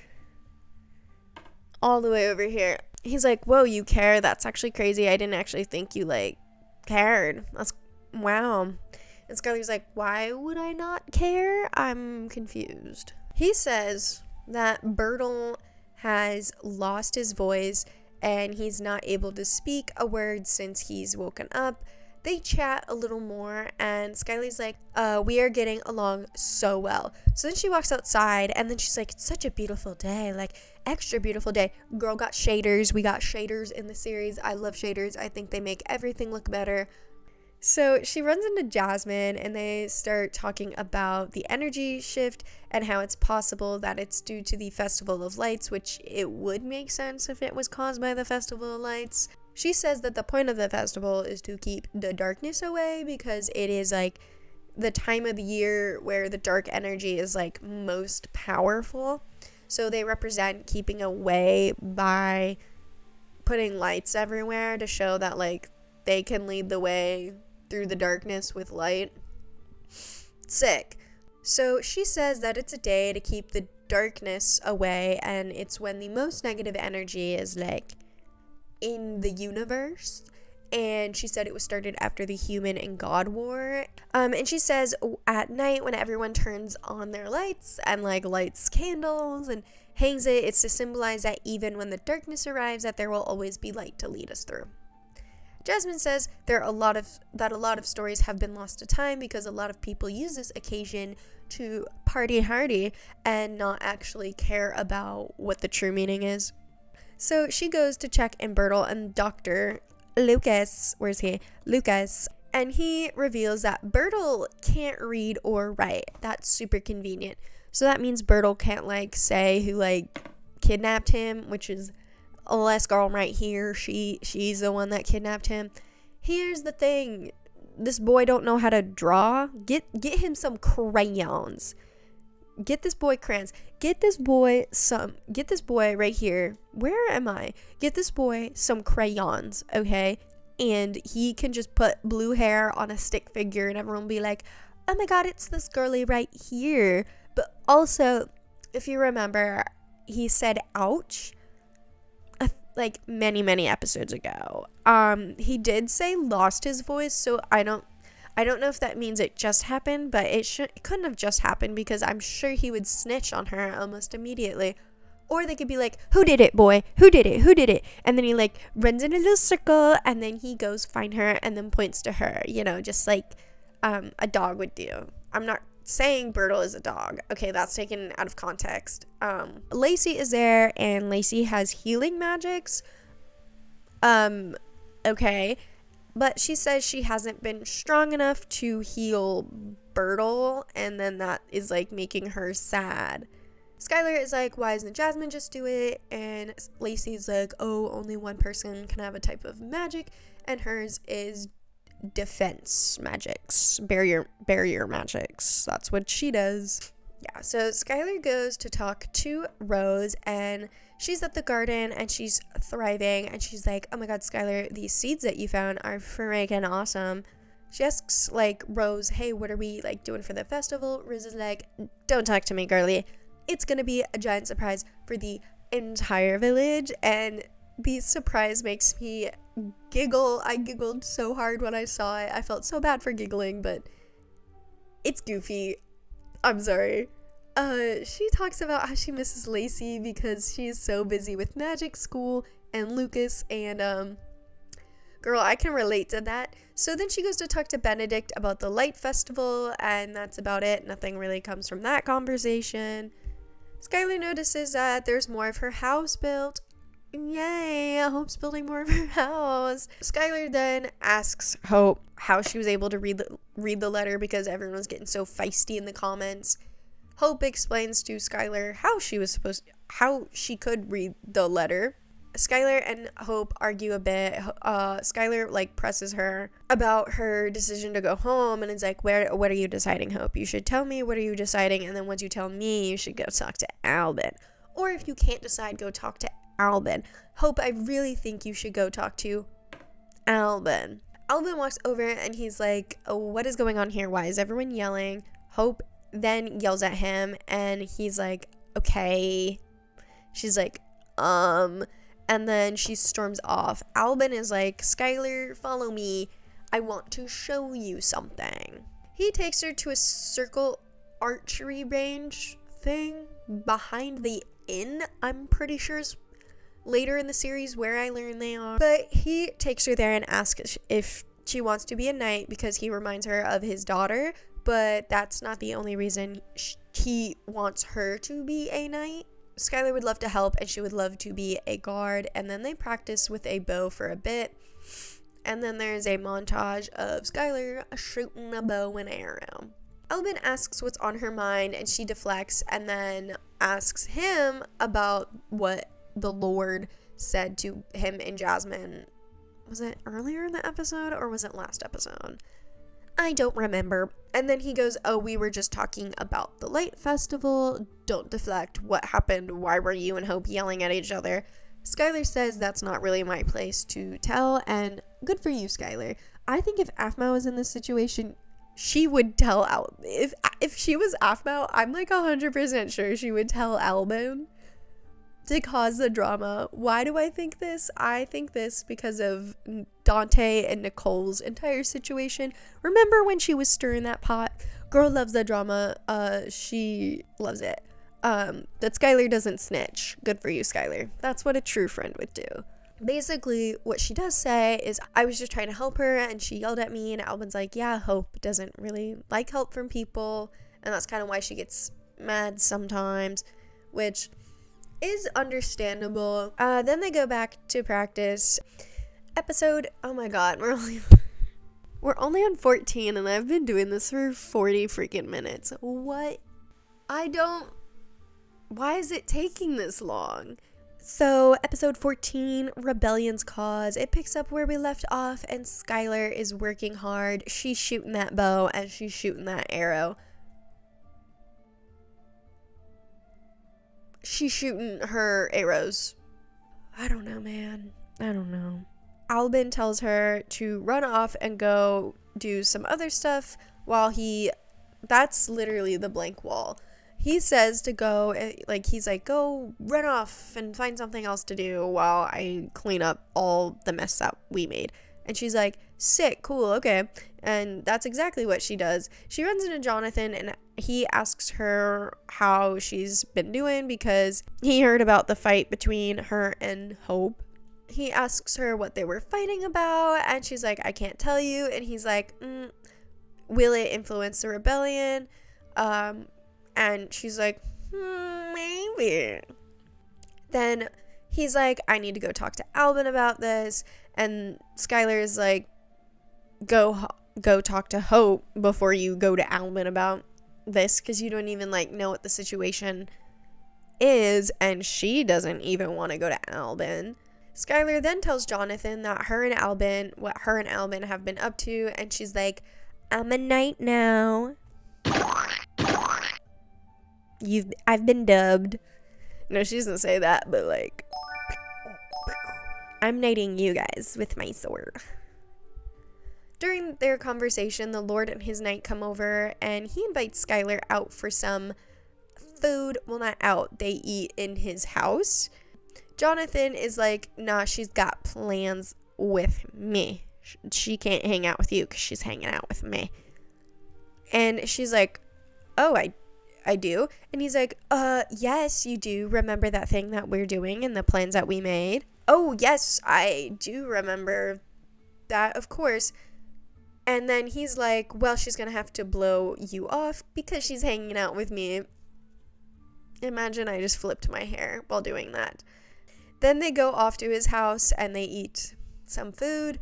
He's like, I just wanted to meet one of my newest residents. And then he's like, everything I do is to protect the people in this village. Don't believe anything that anyone has said to you at all. He says that when you're a good leader, you won't be popular since you make unpopular decisions. Skylar says that's not how that works, actually. And he's like, did you know that Albin got kicked out of his own village because he started a rebellion because he wanted to be a lord?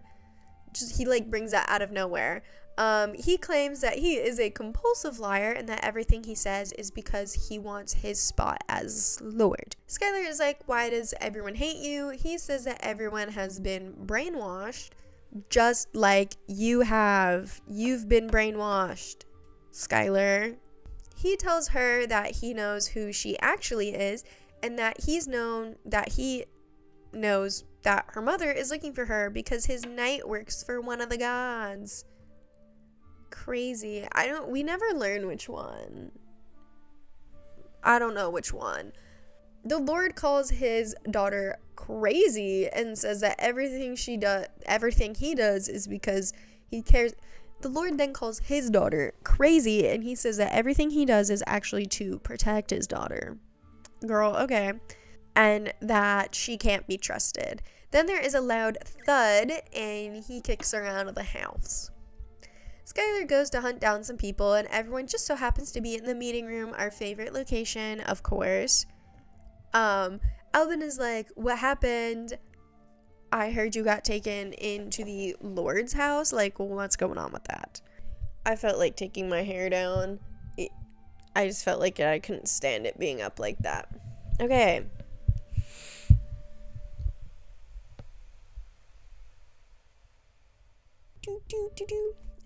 She is like, I don't know if things are going to be okay, guys. He knows who my mother is, and I don't know if he's telling the truth or not. And that his knight is a servant to one of the gods. She confronts Albin about his past, and he tells him what the Lord told her. He's like, wow, I think I actually want to strangle that guy because of what he said. And Skylar's like, girl, is it true though? Jonathan points out that if she's a servant to the gods, she's more powerful than everyone thought. And Jasmine is like, you're right, I'll have to look more into my text. Skylar says that she needs to help Aurora out because there was a huge thud coming from upstairs, and that's suspicious because she lives upstairs. Basically, most of what Albin said was true, but he also, like, when his brother came back, was like, you're not competent, I am. So then he tried to overthrow his brother and got kicked out.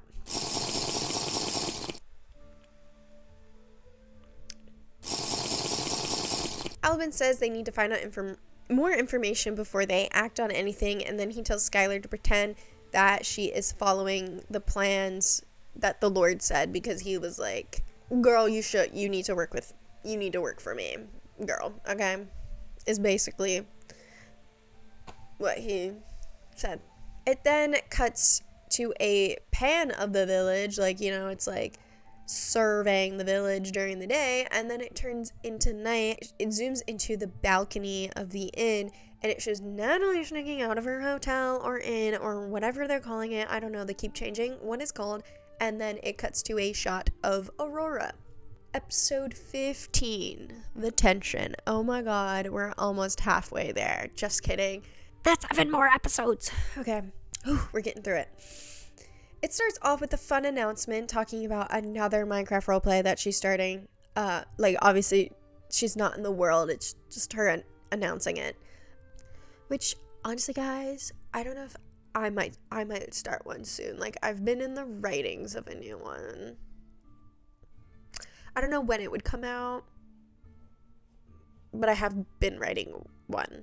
It's not like a spin-off series. It's a completely new series. Anyways, back to the topic at hand. Skylar wakes up and Bert is trying to check on Natalie because he hasn't seen her all day. He's such a lovely host. He says he doesn't know where she is and that he needs the room key. Like, he didn't see her leave. He doesn't know what happened, so she must have left in the middle of the night. He tells Skylar that Albin is looking for her, so she goes to the meeting room because, of course, that's where they always are. And she defeats her enemy, her true enemy, the Iron Door. Albin is like, I wanted to clear up the situation between you and Hope, and then they both apologize, and Albin is like, hug it out. He's like, okay, well, Hope told me what's going on, and now she needs to make a decision right in front of everyone. Boy, what? Like, do I help a rebellion, or do I go see my mom that's dying at home in my village with my parents? Such a hard decision. That is relatively a hard decision, but I would go see my dying mom. Low-key, no offense. She tells everyone that the letter sounded more concerned because, you know, the letter read itself to her. Hope says that she can't be a part of the rebellion if it takes more than 5 days, because in 5 days she will be returning back to Ernos. Ernos? Is that what it's called? I'm pretty sure. Aurora appears out of nowhere. She was like, I'm gonna make this short, and she tells everyone that she saw Natalie leave and that it was weird because the knight left in the middle of the night to go meet up with somebody, and they walked in the same direction. What's going on there? Everyone's being mischief. Ignore me. Aurora leaves and they call another meeting because they love their meetings. Albin asks for the team of people to go into the Lord's house and check it out. Jonathan, Hope, and Skylar say that they'll go into it, and they check it out, and then after they check it out, they'll go start the rebellion. Skylar talks to Rose and nothing comes out of it. She beefs with the door. She goes into the bar because she hasn't been in there in a while, and then she runs into the captain of the boat. Remember the boat that the shipment of stuff was on, and then that Natalie came on, and he offers to buy her a drink, and then she's like, ew, no, and then walks away. She goes to talk to Lacey at the doctor's, and she says that she's trying to work on a cure for Bertle, and says that she doesn't think that she's close to healing him or curing him at all, but she's basically just throwing crap at the wall until something sticks. Skylar asks if she needs help and then tells her to go hang some lights in the village for the light festival. She goes to the Trader's Nook thingy, plaza, whatever, the market, whatever, and runs into the Lord's Knight, and then they get into a little fight, and Skylar's like, I'm on the Lord's side, like, I'm with you guys. Albin is sketchy as hell, and she's like, cool. Bye now, and walks off. She hangs up the lights, and everyone just randomly appears behind her. By that, I mean Alistair, Jonathan, Hope, and Natalie. They just spawn out of nowhere. Natalie's like, what did you do? You don't know me. You don't know Mooney. And then Jonathan asks her what she did last night. She says that she went on a walk because she had a nightmare. And they were like, Okay, well, we have nothing to prove that you were doing anything suspicious besides leaving the inn in the middle of the night, so bye, I guess. Then they let her go. Interlude time, it's interlude time. What do you mean it's interlude time? Well, there are 2 side stories in Minecraft Once Upon a Time, so we're going to cover those. I didn't think it warranted a separate video. The first one we're going to talk about is Minecraft Once Upon a Summer. The carnival is here. Side story. Okay, so it's 1 episode out of 1 episode, but I actually think it's 2 episodes. I just think she forgot to put Once Upon a Summer on the second one, but also I could be wrong about that because this one doesn't mention anything about Minecraft Once Upon a Time, whereas that summer side story does, but that's nor here nor there. Okay, anyways, so the bell rings and the screen is shaking and Skylar runs out and she's like, oh my god, thank god we're finally out of this prison, oh my god. And then Hope walks out and she's like, what the F are you talking about? I had a great time in school. Okay, I was the queen bee. Hope was the queen bee of the school. Okay, and Aurora is like, let's go home, I'm not wasting my summer, let's leave. So then there's some cutesy music, some external shots of a house, and now we're inside of a house. At the time, we don't know whose house it is, because they're in school. You assume like that's gonna be someone's house, but they actually just all live together. Hope says that they are wasting their summer, and it's all Aurora's fault. Okay, Hope, you need to dial it back. It hasn't even been 10 seconds yet. Aurora is like, I didn't know I was the one that had to come up with summer plans. Like, Hope, you can't blame her because you had no summer plans, okay? You can't put that on one person. If you're gonna complain about wasting the summer, you should have come up with plans. There, I said it. So Skylar then gets a text from Lacey, or she's been texting Lacey, saying that there's the carnival in town and you have to go. It's the bee's knees. Everyone's gonna be there. Like, everyone's gonna be there. So Skylar's like, oh my god, yeah, let's go. And okay, so this came out in 2016 because it's about 9 years old. It came out in 2016. So this screenshot, I'm going to put it up on the screen. This is what the old Apple text messaging looked like. Now this screenshot here is from 2011. If you look at it, I don't know if I'm pointing to the correct place, but if you look at it, it says July, I want to say 4th, I forgot, 2011. Some of you are younger than that, I am assuming. How old is that? That's like 14. 2011's 14. That's crazy. I feel so old right now. Anyways, just a piece of media history for you. I just thought it would be funny to mention. Let's continue. So Skylar's like, okay guys, we're going to the carnival. It's decided. Natalie breaks through the window. Like, she punches through it and she's like, oh my god, I have no summer plans. Let's actually go together. And they're like, what? No. Aurora's like, what? Why would we invite you? You just broke into her house. And then Hope's like, you know, if you didn't break into her house, maybe I would have invited you. I feel like those 2 lines should be switched, because why is Hope saying she'd invite somebody? She's ruthless. So then Natalie leaves, and I'm gonna play the noise it made. It is just cartoon running away. That's funny. Like, I thought it was hilarious, but that could have just been me. So she leaves, and then they're talking about, like, no one's gonna break into this house for some reason. I don't know why. And Aurora's like, someone literally just broke through the window. Someone will break into our house. And Hope's like, not if they know I live here. I don't no clue what they're talking about that, but that's whatever. So they head to the carnival, and we get some funky music. That's the music that's playing right now. It's carnival music. Okay, that's the music of the episode, so it's the music of this interlude. They meet up with Jonathan, Alistair, Lacey, and Rose, and they get into the carnival for free for some reason, which it's like fun, I guess. Like, that's cool. I wish I could get into carnivals for free. They're expensive. They all split up. Jonathan, Hope, and Aurora go to the lighthouse ride. it's a lighthouse roller coaster.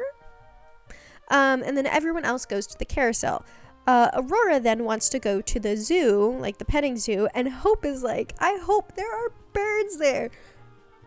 This is a running bit, I think, because if you remember, I don't remember what the episode number, but in that episode where they're locked in the basement of the Lord's house, and Hope learns that Skylar has powers and that she can summon animals, she asks if she can summon birds because there's like a lack of birds in the area. I don't know if this came out before or after that joke, but either way, they're connected, and I do think that's hilarious. If they're not connected, that's a wild coincidence, but anyways. Jonathan says he is scared of heights, even though he agreed to go on the tall one. Okay, Queen Pop Slay off, I guess. Like, I'm confused. I mean, they could have implied it's because Skylar went, but it's not implied that. But it's not implied that at all. He just wanted to go. Whatever. So they all go down the roller coaster. There's like it's just like one like a Minecraft. I don't even. There's a shot of somebody going down on a minecart. Shot of the century, if I do say so myself. Okay. Anyways, so they go to the petting zoo, and Hope continues to talk about her love for birds. So Hope and Jonathan go look at the birds and then scare them. Aurora talks about how she loved going to the petting zoo with her mom, but then her dad wouldn't let her once her mom died. Like, he wouldn't let her do fun stuff. Anyways, they all chit-chat and Natalie appears and she releases all of the animals. Aurora, Skylar, and Hope go look around, and then Jonathan and the others go look around. Those are the two groups. Hope is like, where are the birds? And Aurora is like, girl, they're long gone by now. So they round up some animals and they round up all the bunnies, and then the other team, go them, have rounded up every other group of animals except for one group, the goats. Skylar is like, I don't want to deal with no effing goats right now. And Aurora's like, oh, I know you don't want to, but we do have to get the goats back. So they're like, where would those goats be? Natalie has them. She's the one that freed them. She loves goats. So they go to a bouncy house, and this bouncy house is full of goats. There's so many goats there. Natalie is like, you can't take these goats away from me. They're mine. And Aurora's like, well, if the standard for owning something is stealing, then I own these goats now because I am stealing them from you. So then we learn that Arthur and Natalie live together. Hello? What awful combo is that? Unless I heard it wrong and I just watched it, but I remember her saying Natalie and Arthur and how awful of a like group that is, and oh my god, what?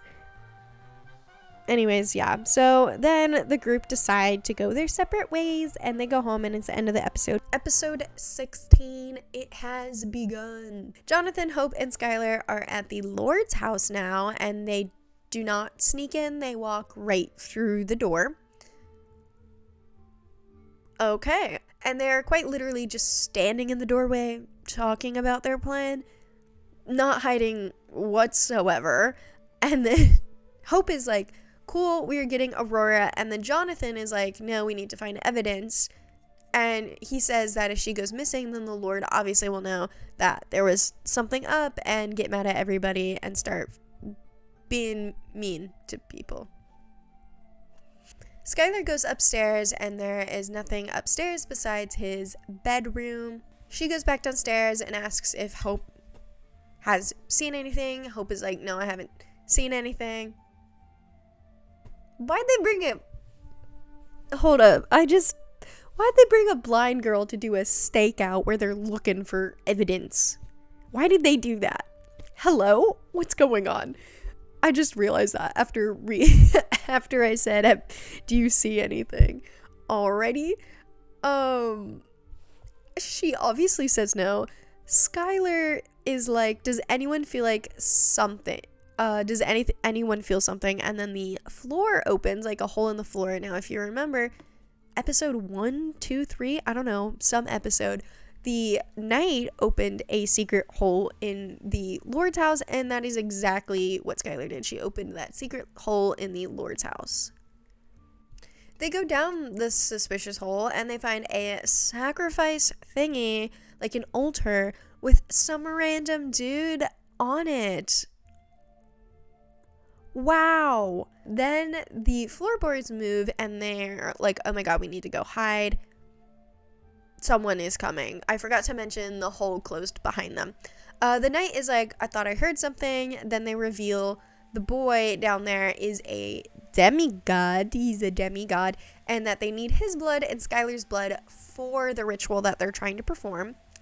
But it's like, if they just need her blood, why have they not just like stolen it already? Like, they've had ample amount of opportunity, like when she goes into his house multiple times. Just get a syringe and take that shit. Like, hello, it's not that hard. I think I could do it. Not saying I do it because I don't need the blood of a demigod, but that's just me and what I would do. But again, I'm not someone that's hunting down a demigod.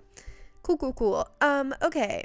Then the Lord says that everything he said about Alvin was true, and that he let him become a guard because he felt bad, but that he was actually doing a really good job because he actually is like sensing the corruption that's happening in the village, what a guard is supposed to do.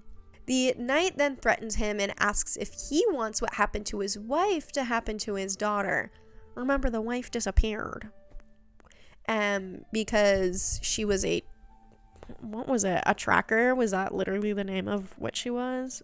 She was a tracker, I think, that's what it's called. And then he says, not really. I don't really want that to happen to my daughter. Then they leave, and the knight says it's time for his treatment, whatever that means. They try and figure out a way out because the Lord is upstairs. Jonathan is like, can't you turn into a bug or something, Skylar? Like, hello, maybe you could scare him away. Then she starts explaining the difference between a nature powers and animal powers. So she's like, my mom is the goddess of nature, not animals, but animals are a part of nature. And then Hope is like, wait, you're a demigod? That's crazy, because no one told Hope. no one told her. This is new news to her. Imagine, like, this is how you learn your friend is like one of the most powerful beings on this planet. Crazy. If someone told me that they were a demigod, just like randomly like drop that lore, I'd be like, girl, what the hell? I feel like this needs to be like a surprise party. Like, you should have gotten me a cake or something that says, surprise, I'm a demigod. No, I'm just kidding. I don't know how I would do it. I don't know how I would do it, but I never need to do it because I'm not a demigod. Hope is like, can you bring more birds? Skylar cuts her off and starts talking about something else. I don't know why she wants more birds. It's never elaborated on at all. Skylar says that did give her an idea because she can summon and talk to animals. She was like, maybe I can summon some birds that can help us out. But she don't summon a bird. She summons a mole. Like, the mole is the first thing that hears her. And the mole's like, hello? Why are you, like, annoying me? Okay, I'm just trying to live my life in my mole hole. I don't think about the words that I say before I come out of my mouth. Yesterday, I full on said I was at the haunted house.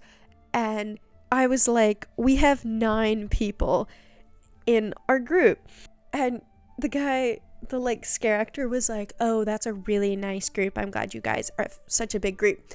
And then I turn around to my family and I go, I love getting praised, I love being such a good girl. And I went, fuck. Dad hysterically laughing, stepmom hysterically laughing, everyone hysterically laughing at what I just said. Anyways, let's continue. So then the mole he's sassy as hell, but the mole goes up through the floorboards, scares the knight and the Lord out of the house because moles are scary, and then they they all get the hell out of there. They run. They're out of there. They run back to the meeting room, and Hope was like, guys, we found a body in that house. Like, we full on find a body. And then Skylar explains what they heard. Hope is like, oh, Skylar, you forgot one thing. Albin, why didn't you tell us that at your old village you led a rebellion? Because that's one of the things that the Lord said. He says that, oh, it's because I was embarrassed, but that means that he did lie to Skylar, because remember, he told Skylar what he said was the truth, and that he wants to strangle the Lord because the Lord was lying. But like, what he said about his brother leaving was true, because if you remember, he was like, my brother left and was incompetent as a lord. But while he was gone, there actually wasn't a lord. Like, he didn't take over as lord. There was just no one was there. He says that when his brother returned, he was distracted and acted like he lost something that he loved, and instead of like being like, bro, like, what's wrong, can I help you, like, what, like I'm here for you if you need me, like, I've noticed you've been down in the dumps and like depressed lately, because that's what I do when I notice my siblings are depressed. But that's just me. I'm not a middle-aged man. Sorry, that was mean to middle-aged men. He says that instead of like stepping down from his position, he literally just like was being really bad at his job, and he thought he could do a better job. Yeah, so he decided, I'm gonna overthrow my brother. And then everyone sides with Albin, but frankly, like, that boy, that's awful. You should have talked to him at least first, what's going on, and then if it was like some weird ass bullshit, then you overthrow him. Like, hello, come on. Albin says that he's going to go talk to the Lord. He says that if he isn't back by sundown, then start the rebellion without him, because they're starting the rebellion tonight. Tonight it goes down. Okay. Jonathan is like, bro, we don't have a plan yet. How are we supposed to start a full-on rebellion? Albin's like, Jonathan, you're smart. You can figure it out. And then Albin leaves. Jasmine says that she may have a way to take down the Lord's Night because only the god of the night can take down its own servants. Then says that I get confused by this, because I don't think that she is a knight of Abilene. She's got to be a knight of something else, because then she's like, Skylar, you defeat her. Ma'am, hello? Does she mean like a god? Any god can do it? I'm confused. I was confused this entire time. Maybe I interpreted things wrong.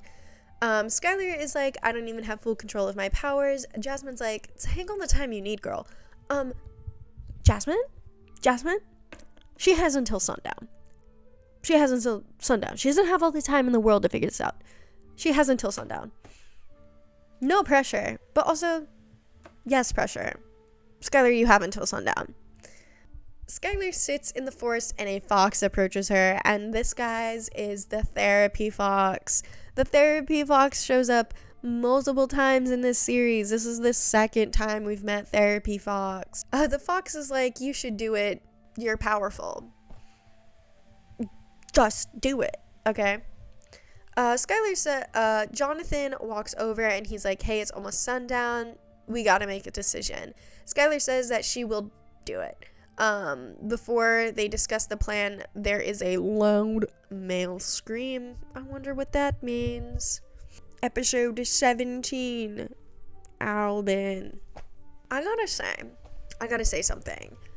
The sound design of this series is like really good. Like, you gotta appreciate good sound design. Like, I am not good at sound design. I wish I was as good as this, and guys, I will put more effort into having good sound design. Apologies for how bad it is, but I'll do it just for y'all. So it's now rainy and dark outside, and Jasmine says that that didn't sound like a scream of pain, but more a scream of anger. Jasmine makes a plan and says that she's going to gather all the townspeople and make a protection spell around everyone that's not a part of the rebellion. She warns them to be careful because, again, like, this is when dark magic is the strongest. They decided to do it the night where dark magic is the strongest, and, you know, they got a dark magic girly up in there. Like, hello, what's going on? They head to the Lord's house, but they're stopped by Natalie. Who is holding an orb and a sword. So you know she means business. Natalie is like, he was right. Y'all are dumb as hell. Soon we will be able to get his servants out. Who is this he? We don't know. We don't know who this he is. Who is he? We don't know yet. And then she's like, Skylar, you're gonna have to come with me. And then Hope runs up and puts a sword to Natalie's throat. And we get some voice acting. This is the first voice acting of the entire series. And then Natalie's like, I guess the knight is gonna have to get her blood. Let's dance, girly.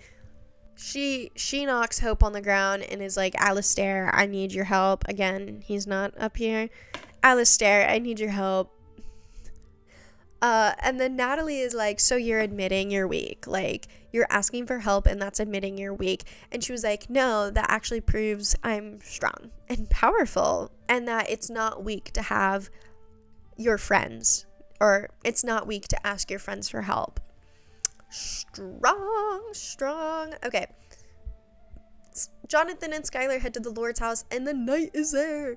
They ask where Albin is and she said that he is with the Lord and that Albin was the perfect host. What does that mean? The knight knocks Jonathan to the ground and threatens to then kill Jonathan. He's knocked out. Jonathan is knocked out on the ground. So she threatens to kill this guy. Skylar then gets mad and the ground starts to shake. Then she disappears. Skylar then spends a whole minute talking to herself. Girl.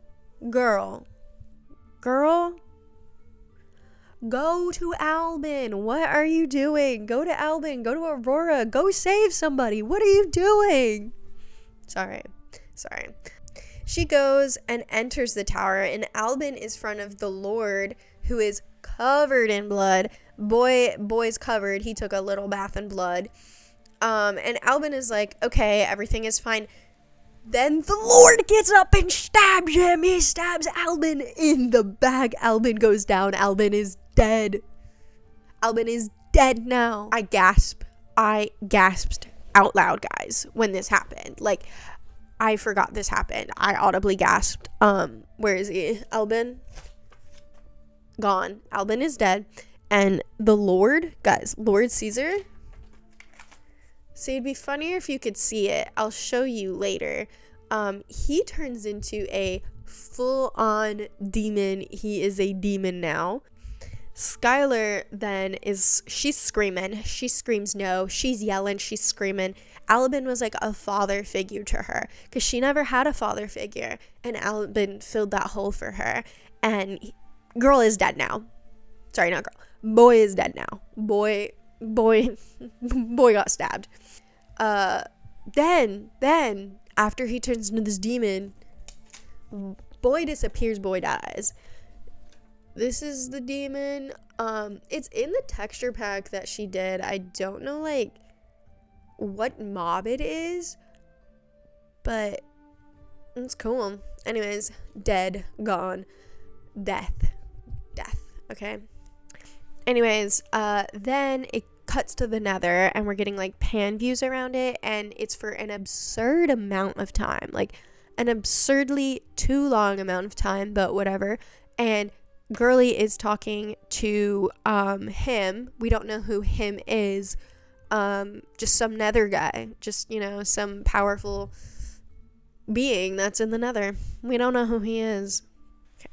Then it cuts back to the overworld, and it does a little pan around the village, a little pan around the Lord's house.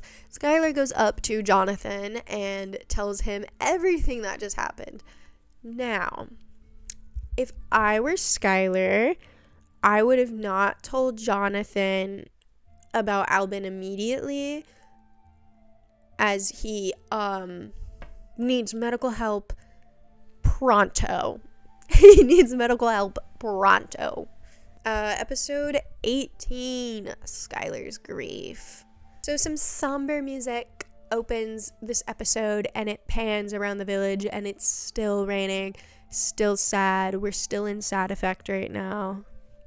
And that also goes way longer than it should. There is a habit of absurdly long pans in this series. I don't know why. They're just absurdly long at all times. It shows Albin's funeral. Everyone's at this funeral. I think the funeral happened immediately after everything that just happened. Then it shows Skylar walking up to the grave where everyone is standing. She's the last one to show up, fashionably late. So iconic, I guess. Whatever. She then gives the eulogy. Okay, not anyone that's known him way longer than Skylar. I mean, people can grow close in a short amount of time, but I'm just shocked it wasn't like Jonathan. Like, he was the second in command. You'd think they'd also have a really close bond. She stands there the longest. Like, everyone's gone after she finishes the eulogy, and then Jonathan runs over and he was like, hey girl, Albin wouldn't have wanted this. Like, he wouldn't have wanted you to be sad. He'd want you to go out there, have some fun, live la vida loca. He'd want you to, like, party hardy, okay? Skylar's like, you're not upset, why aren't you upset? And he's just like, we all grieve in different ways, and my grieving is partying. No, he doesn't say that. But he does say, like, everyone grieves in different ways, which is so true, Jonathan. I'm so sorry for, like, dunking on you for not sobbing and crying. I'm just trying to have fun and be silly and goofy, guys. I'm sorry. Anyways, so he says that she should come and join them because if you remember, it is still the Light Festival. So he's saying, come join us at the party. Join us at the party. And he's like, you are a part of this village. You are a knight and people need you. And then she's like, whatever, like, people don't need me. And then, like, says some mean stuff, and then Jonathan storms off. Then, guys, guess what? The therapy fox is back. The therapy fox is back. The therapy fox walks over and therapizes Skylar. I think we all need a therapy fox. We all need a therapy fox in our lives. So the fox is better at convincing her to go check on everyone than Jonathan was. Fat W for therapy fox right there. She goes to the guard station and the rain stops and she talks to everyone in the meeting room because everyone loves the meeting room. No one's at the party right now for some reason.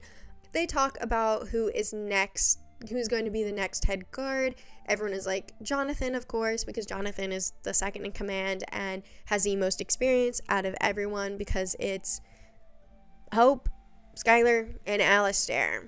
There are no other knights in this there are no other knights in this village. So the next thing they do is talking about, like, who is the next lord gonna be? Like, who's the next lord? Aurora is like, hey guys, where is my dad? He couldn't have just disappeared, right? And Jasmine tells her, actually, he did disappear because he got consumed by the dark magic because he couldn't handle it. It was too powerful for him. He just couldn't handle it. What a little baby. No, I'm just kidding. She didn't say that. So they decide that they're going to elect a new lord and that anyone can sign up. They go to try and talk to the guy in the basement. This is the guy in said basement, but he is still knocked out. He is Sleeping Beauty. He cannot wake up. Jonathan tells Skylar to go talk to Lacey and Lucas because maybe they'll have an idea on how to wake them up, specifically Lacey because Lacey got magic and clearly he is, like, asleep from magic. So the meeting ends and everyone's, like, in the plaza hanging out. Skylar talks to Aurora about who she thinks that man is, who this man is. Aurora's like, I don't know, but I don't want to, like, sleep in my house. I'm actually terrified right now. Like, I'm really scared to sleep in that house because, you know, that's where all those magic people were, and they found that body, and her father died, and Albin died, Me too, girl. I also wouldn't want to sleep in that house. Skylar then goes, well, you can sleep in my house. When my house is done. It's not currently done, but when it is done, you can sleep there. My bedroom is your bedroom. Like, mi casa es su casa. Like, but it's not done yet, so no, you can't stay there. But when it is, you can stay there. Like, girl, okay, you can't even stay there. Where is she gonna stay until then? Anyways, so Aurora goes back to talking about the guy they found in the basement, and she's like, I actually have no clue who that guy is. Sorry, I don't know who he is. She says that she was the one that had to track him down, but other than that, she has no clue, like, anything about him. Anyways, so they, go to the doctors because that's where they took the sleeping boy. Lacey says that there's a very specific spell on him that she does not know how to, like, handle, so she cannot wake him up. He's too hot to handle. That joke is a lot funnier in the future. Like, you'll get it. If I remember my too hot to handle joke, and if you remember my too hot to handle joke, it'll be really funny in future episodes. Anyways, Skylar then goes, maybe I'll stand next to him and something will happen. Shocker, nothing happens. Then there's a cut to the woods where we see Arthur walking and holding a book. Arthur is walking. If you don't remember who Arthur is, it's this bitch right here, the one that I don't like. Episode 19, Light Festival. We did it. We finally got to the Light Festival. Oh my god. It took so long.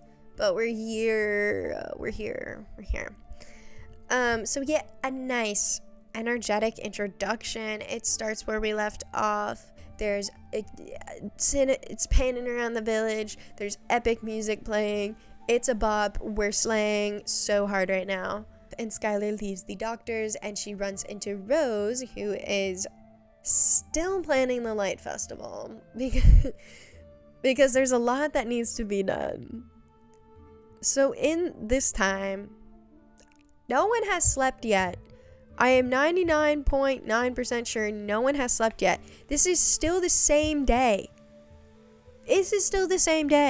Girl, there was a whole rebellion, a whole battle, 2 people died, and Rose is still planning the Light Festival. How are you not done yet? Girl! Okay. Anyways, Rose asks if she could go to the tavern and get the food for the festival. No, it's not. I don't know what's happening. Okay? I don't know what's happening. I don't know when the next day was. Clearly, it seems like the next day. And clearly, I'm bad at writing notes. I type 80 words per minute, y'all. Okay? And sometimes it doesn't make sense because I'm also watching a video. Okay, anyways, let's move on. Rose asks Skylar if she can go to the tavern to pick up all the food for the Light Festival, and oh my god, there is so much food for the Light Festival. I think the amount of food that was in that chest could last an entire, like, Let's Play series. Like, dear god. On her way, she talks to Hope and Aurora. Hope is like, Aurora told me that you said that she can stay in your house when it's done. So then she goes, yeah, I did say that. So Hope, when is my house going to be done? When is that shit gonna be done? Oh my god, just build it yourself, Skylar. Jesus. And Hope is like, pretty soon. But at least Hope has an incentive now because her and Aurora are besties. So do with that as you will. They're besties in the sense that Fluttershy and Rainbow Dash are besties, if you're picking up what I'm putting down. Aurora disses Skylar's clothes. Ooh la la. Well, not ooh la la. Ouchies. I don't know why I said that. And she says that her clothes don't actually fit her right, and that she needs something new and nice to wear to the Light Festival. And she needs a new permanent outfit. She goes into the tavern, and the captain is running, he's still running around in there, being like, this village has gone downhill, what the hell is going on here? Because facts, boy is speaking facts over here. Today or yesterday or whatever, I don't know what day it is anymore. She picks up the food and has to take 2 trips because there is so much food in that chest. Oh my god. And he says that he made it all in one night with the help of his wife. So while people were getting murdered, this man was cooking up a fine meal. A double chest full of meals right now. Oy vey. Skylar runs into Hope and Aurora, who have her new outfit, and says that all the boys will soon after her. Ooh. Then Hope starts coughing. She's like, Jonathan. That's not how people cough. I don't know why I coughed like that. I don't cough like that. What's going on? I don't know. Anyways, Hope says that they should go change at her house. By her house, I mean Skylar's house, because the first floor is now built, because Aurora has started helping her now, helping Hope build this damn house. It's going faster because Aurora isn't blind. And she's actually getting help now from Alistair, who isn't blind, and he's using his magics.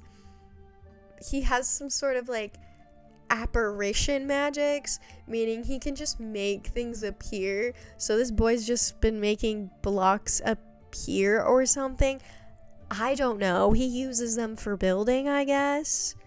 Skylar then changes into a new dress.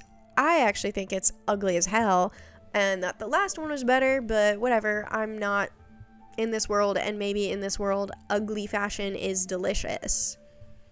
That was mean. I'm sorry. Aurora and Hope bicker a bit, and then Aurora's like, girl, you're not my mom. Then Hope gets sad because her mom is, if you remember, dying.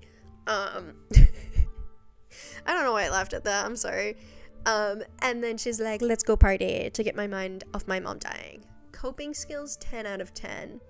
I did that in college, and it ended wonderfully. Just kidding. Now we've transitioned to a new scene. I don't know why I wrote that. Okay. Skylar talks to Jonathan, and he's like, you wanna then Skylar's like, oh my god, cake. Sorry, I don't know what you were saying, but I gotta go devour and vacuum up this cake. And then she goes over to eat the cake. Then we learn Skylar is a vegetarian. Rock on, girl, me too. I'm also a vegetarian. So Rose reveals her project, and it is a room with leaves and birch logs and glowstone. That's it. I'll put up a photo here I'll put a photo here. This was her big surprise, and she says that she is going to dedicate it to Albin, or it was designed for Albin. You've been working on this longer than he's been dead. I don't know. But clearly this man doesn't have design taste, because what the hell is this? Skylar wanders off to the docks, and then there is a pretty view of like glowstone flying in the wind, which I'm assuming is supposed to be like, floating lanterns that people release in the sky when people die, kind of like the floating boats with Vikings, but it's not boats, it's flying things. Do they do that in Tangled? I don't know. Jonathan sees her and walks away and is like, what is she up to? And then he approaches her. Skylar says that she can't be happy because Albin is gone, and still is seeing his dead, stabbed corpse laying on the ground. Honestly, me too, girl. If I saw that, I would be going absolutely insane. Jonathan grabs her hand, and they almost have like a kissy moment, I think. But then Arthur comes over and ruins it. He storms onto the dock, and he's like, I'm sorry to break up whatever the hell this is, but Jonathan, I do need to talk to you, and you need to come to Eros immediately because we have a problem and we need your help. He's like, bro, like right now? Like, can't you see I'm in the middle of something? Also, it's the light festival. Like, can it wait till after the party? he was like, trust me, I wouldn't be asking for your help unless I absolutely needed it, because we learned these two actually hate each other.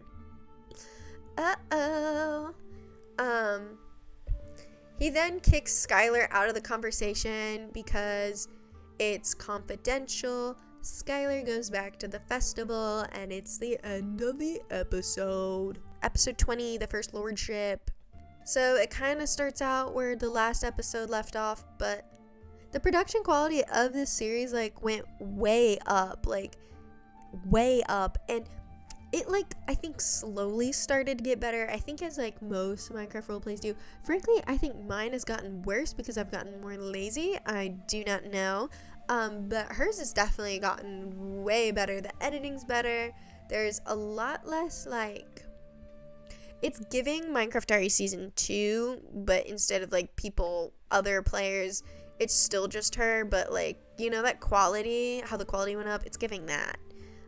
Anyways, Skylar wakes up and runs into Arthur in the lobby of the inn, and she does, like, a face change, which is cute. You know how, like, in Aphmau's, sorry, I keep comparing it to Aphmau, but, like, in her series, she has, like, there's, like, the noise, and then someone changes the face, like, what is going on? Like, they just look confused.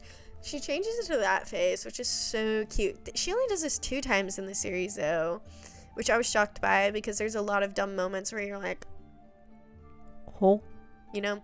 Like, it's always a oh moment where they do that, or, like, you gotta be kidding me moment. You know what I mean? You know what I mean. And she's like, what are you doing here? Sorry. And he's like, well, I need to have a place to stay, and I'm not staying in the streets. I want to sleep in a bed. And she's like, boy, that's where a guy like you deserves to stay. You deserve to stay in the streets. Okay.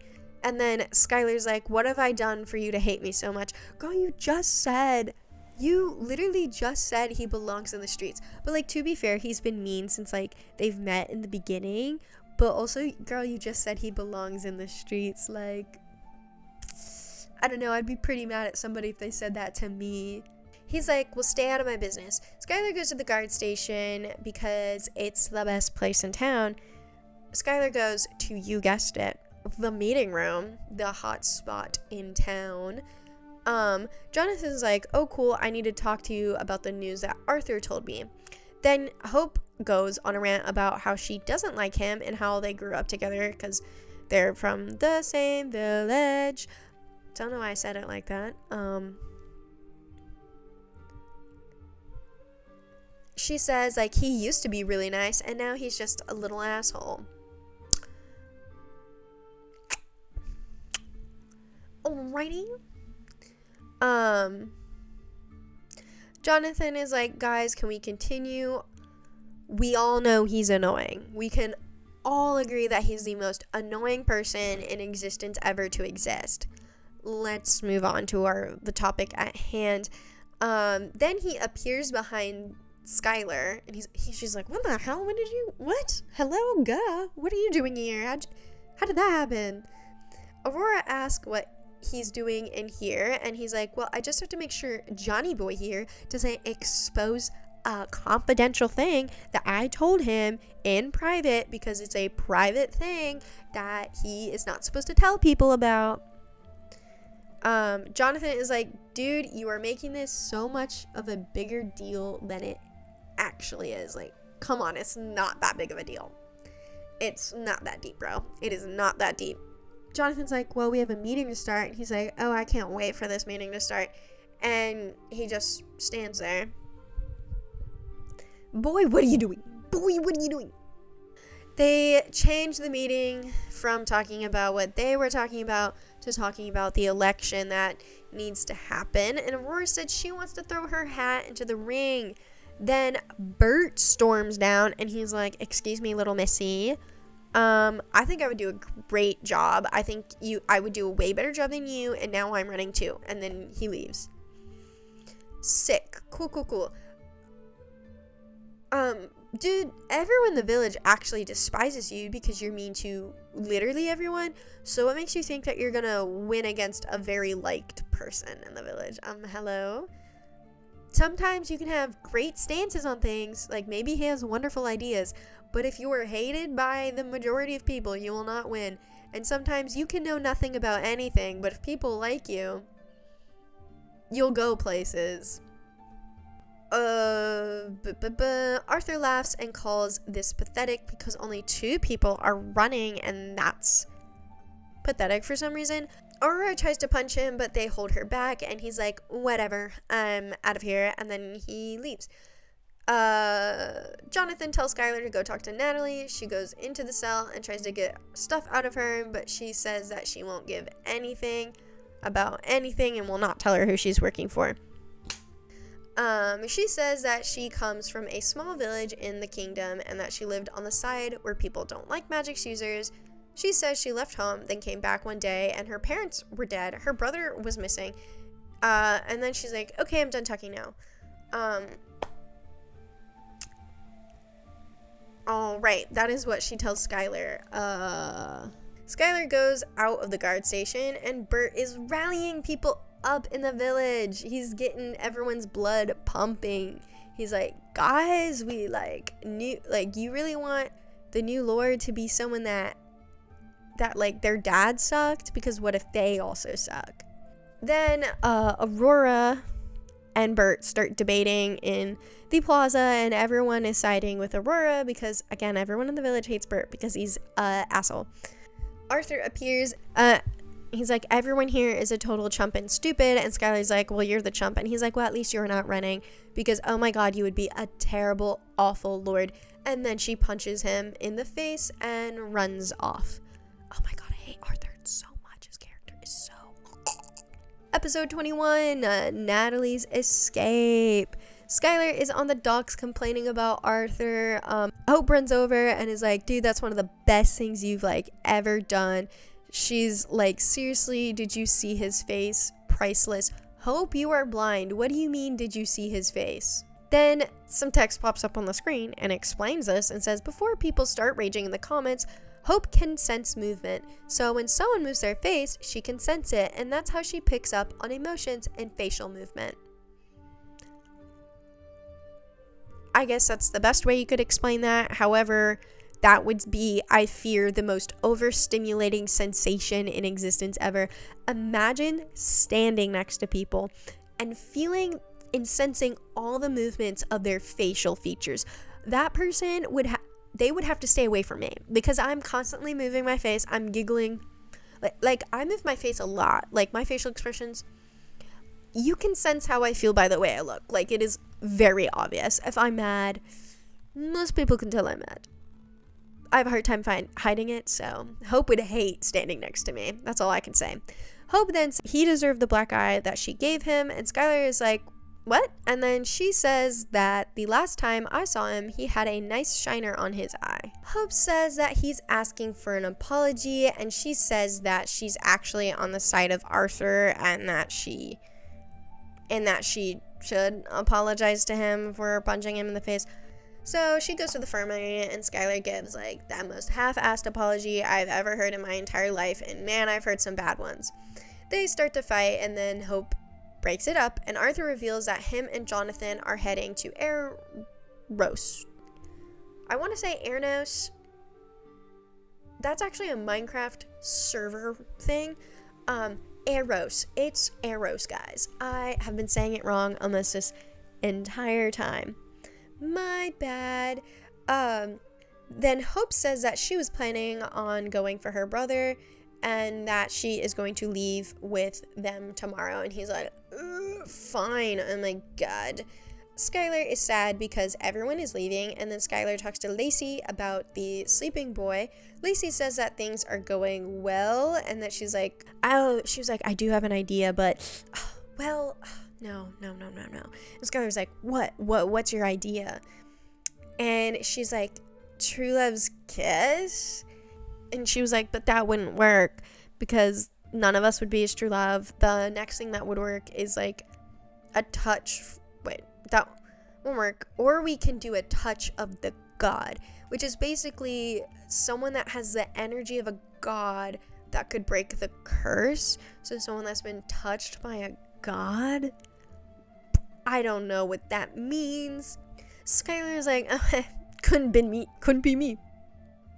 though. Couldn't be me. Lacey is like, dang, I'm afraid that if he doesn't wake up soon, he will. And then Arthur pops up. He says, die. He will die. He's gonna die. This boy will die if he stays asleep any longer. And then Jonathan's like, oh my god. He grabs them to his favorite place, the meeting room. Jonathan announces his departure for real this time. Jonathan tells Alistair that he's going to be in charge while he's gone because Hope is leaving and she would be the next in line. Then they go to the plaza and they have the election, and then there's a cut of Natalie turning into a rat and escaping and basically how she does this is Jasmine she turns into a rat. Jasmine goes in to check on her. She doesn't see her. She goes in there looking for her, freaking out. Natalie escapes.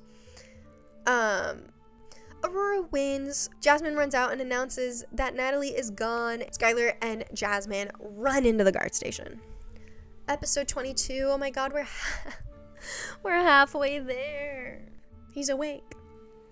Psych, I guess, because this episode starts off with everyone outside. Skylar and Jasmine are not inside of the prison cell, inside the guard station. So psych, haha. It actually did happen in the video, but like it's psych on everybody because it changed. Anyways, they're all outside the guard station talking. Skylar and Arthur are fighting, which it's like bickering can be fun, but oh my god, it can get annoying. Right now I'm rewatching Community, and I think Jeff and Britta almost are on the edge of being the most annoying bickering people I've ever like met. I haven't met them, watched, but they're teetering that line. They're teetering it. These two crossed it so long ago. So long ago. Anyways, so they pull blades of grass to choose teams to go out and look for her. Jonathan and Skylar together, Hope and Jasmine, and Alistair and Arthur together. Skylar's angry and Jonathan is like, there's something fishy about this entire situation. Then he doesn't elaborate on any of that. He just says that something's fishy. Boy, why do you think it's fishy? Share with the class. I don't know. Anyways, Skylar spots a campfire and a sleeping bag. Jonathan is like, it's just a camp and there's nothing weird about that. People often camp outside these woods. Then she's like, so if I saw a camp a while ago, that wouldn't be weird, which she's referencing that campsite that she found that wasn't a crystal, some crystal in when she found her mother's shrine. She just hasn't talked to Jasmine about that thing yet. I mean, obviously there's been like way more things that have been going on, but like still she hasn't talked to her about it. I even brought it up. I feel like I would have brought it up by now, and if I didn't bring it up by now, I definitely would have forgotten, because I am literally so unbelievably forgetful. While talking about this, Skylar does finally remember to talk to Jasmine about what she did find at the camp, and they don't find anything, so they return back to the village, into their favorite place in existence ever, the meeting room. Ooh! Everyone says that they found nothing, and Jasmine is like, I can't even find her magical essence. Like, there's nothing even there. Skylar talks about how she feels really bad about the entire thing because it's her fault since Natalie wants her, and the village is going to be in danger with Hope and Jonathan gone. So, yeah, she's like, without them there, who's gonna protect the village, guys? So then Arthur's like, why? And she's like, well, none ya business. Alistair is like, well, if the issue is the guards leaving the village and Skylar is attracting weirdos, why doesn't she go with everybody? And Arthur is like, yay, danger in my village now? In a way. That does make sense. But also, Skylar is a guard, and you're already losing 2 of your strongest guards, and now Skylar, and now you're left with Alistair. And I guess Jasmine's there too, but still, they're the only people that are like fighters here. Hello? Whatever. Jasmine is like, okay, yeah, you should go, but I need to change your magical aura. So they go do that behind the inn. Jasmine tells her to think about the opposite of nature, which is, say it with me, class, death. I don't know why I said that. Nothing happens because she can't focus, and Skylar tells her about the crystal thing that she found a while back, and how it looks like it was from her mother's terrain. Like, I guess her mom was in a specific biome, if we remember. Had that happened yet? If we remember, Skylar's mom lives in like a cave thingy. That happened yet? I'm pretty sure. I'll know while I'm editing. Guys. It's okay. Skylar then changes her magical aura. Yes, queen. Then we get a shot of Hope running into the doctor's place, and then she touches the sleeping guy, and guess what? The sleeping guy wakes up because she has been touched by one of the gods, which again, I don't know what that means. Anyways, okay. We are halfway through this, and this is 4 hours of content already. So this is going to be 2 episodes because holy moly, which is probably going to be edited down to 2 hours, but holy moly, wow, this is taking a lot longer than I thought. So this is the outro for the first half of the series. The second half gets so good. I'm not going to spoil it, but stay tuned for part 2, which will come out almost immediately after, because it takes me about a day to edit these. I'm going to take a break. I'm going to go get myself a sweet little treat, and I'll be back. Well, I'll be back in the sense of another video.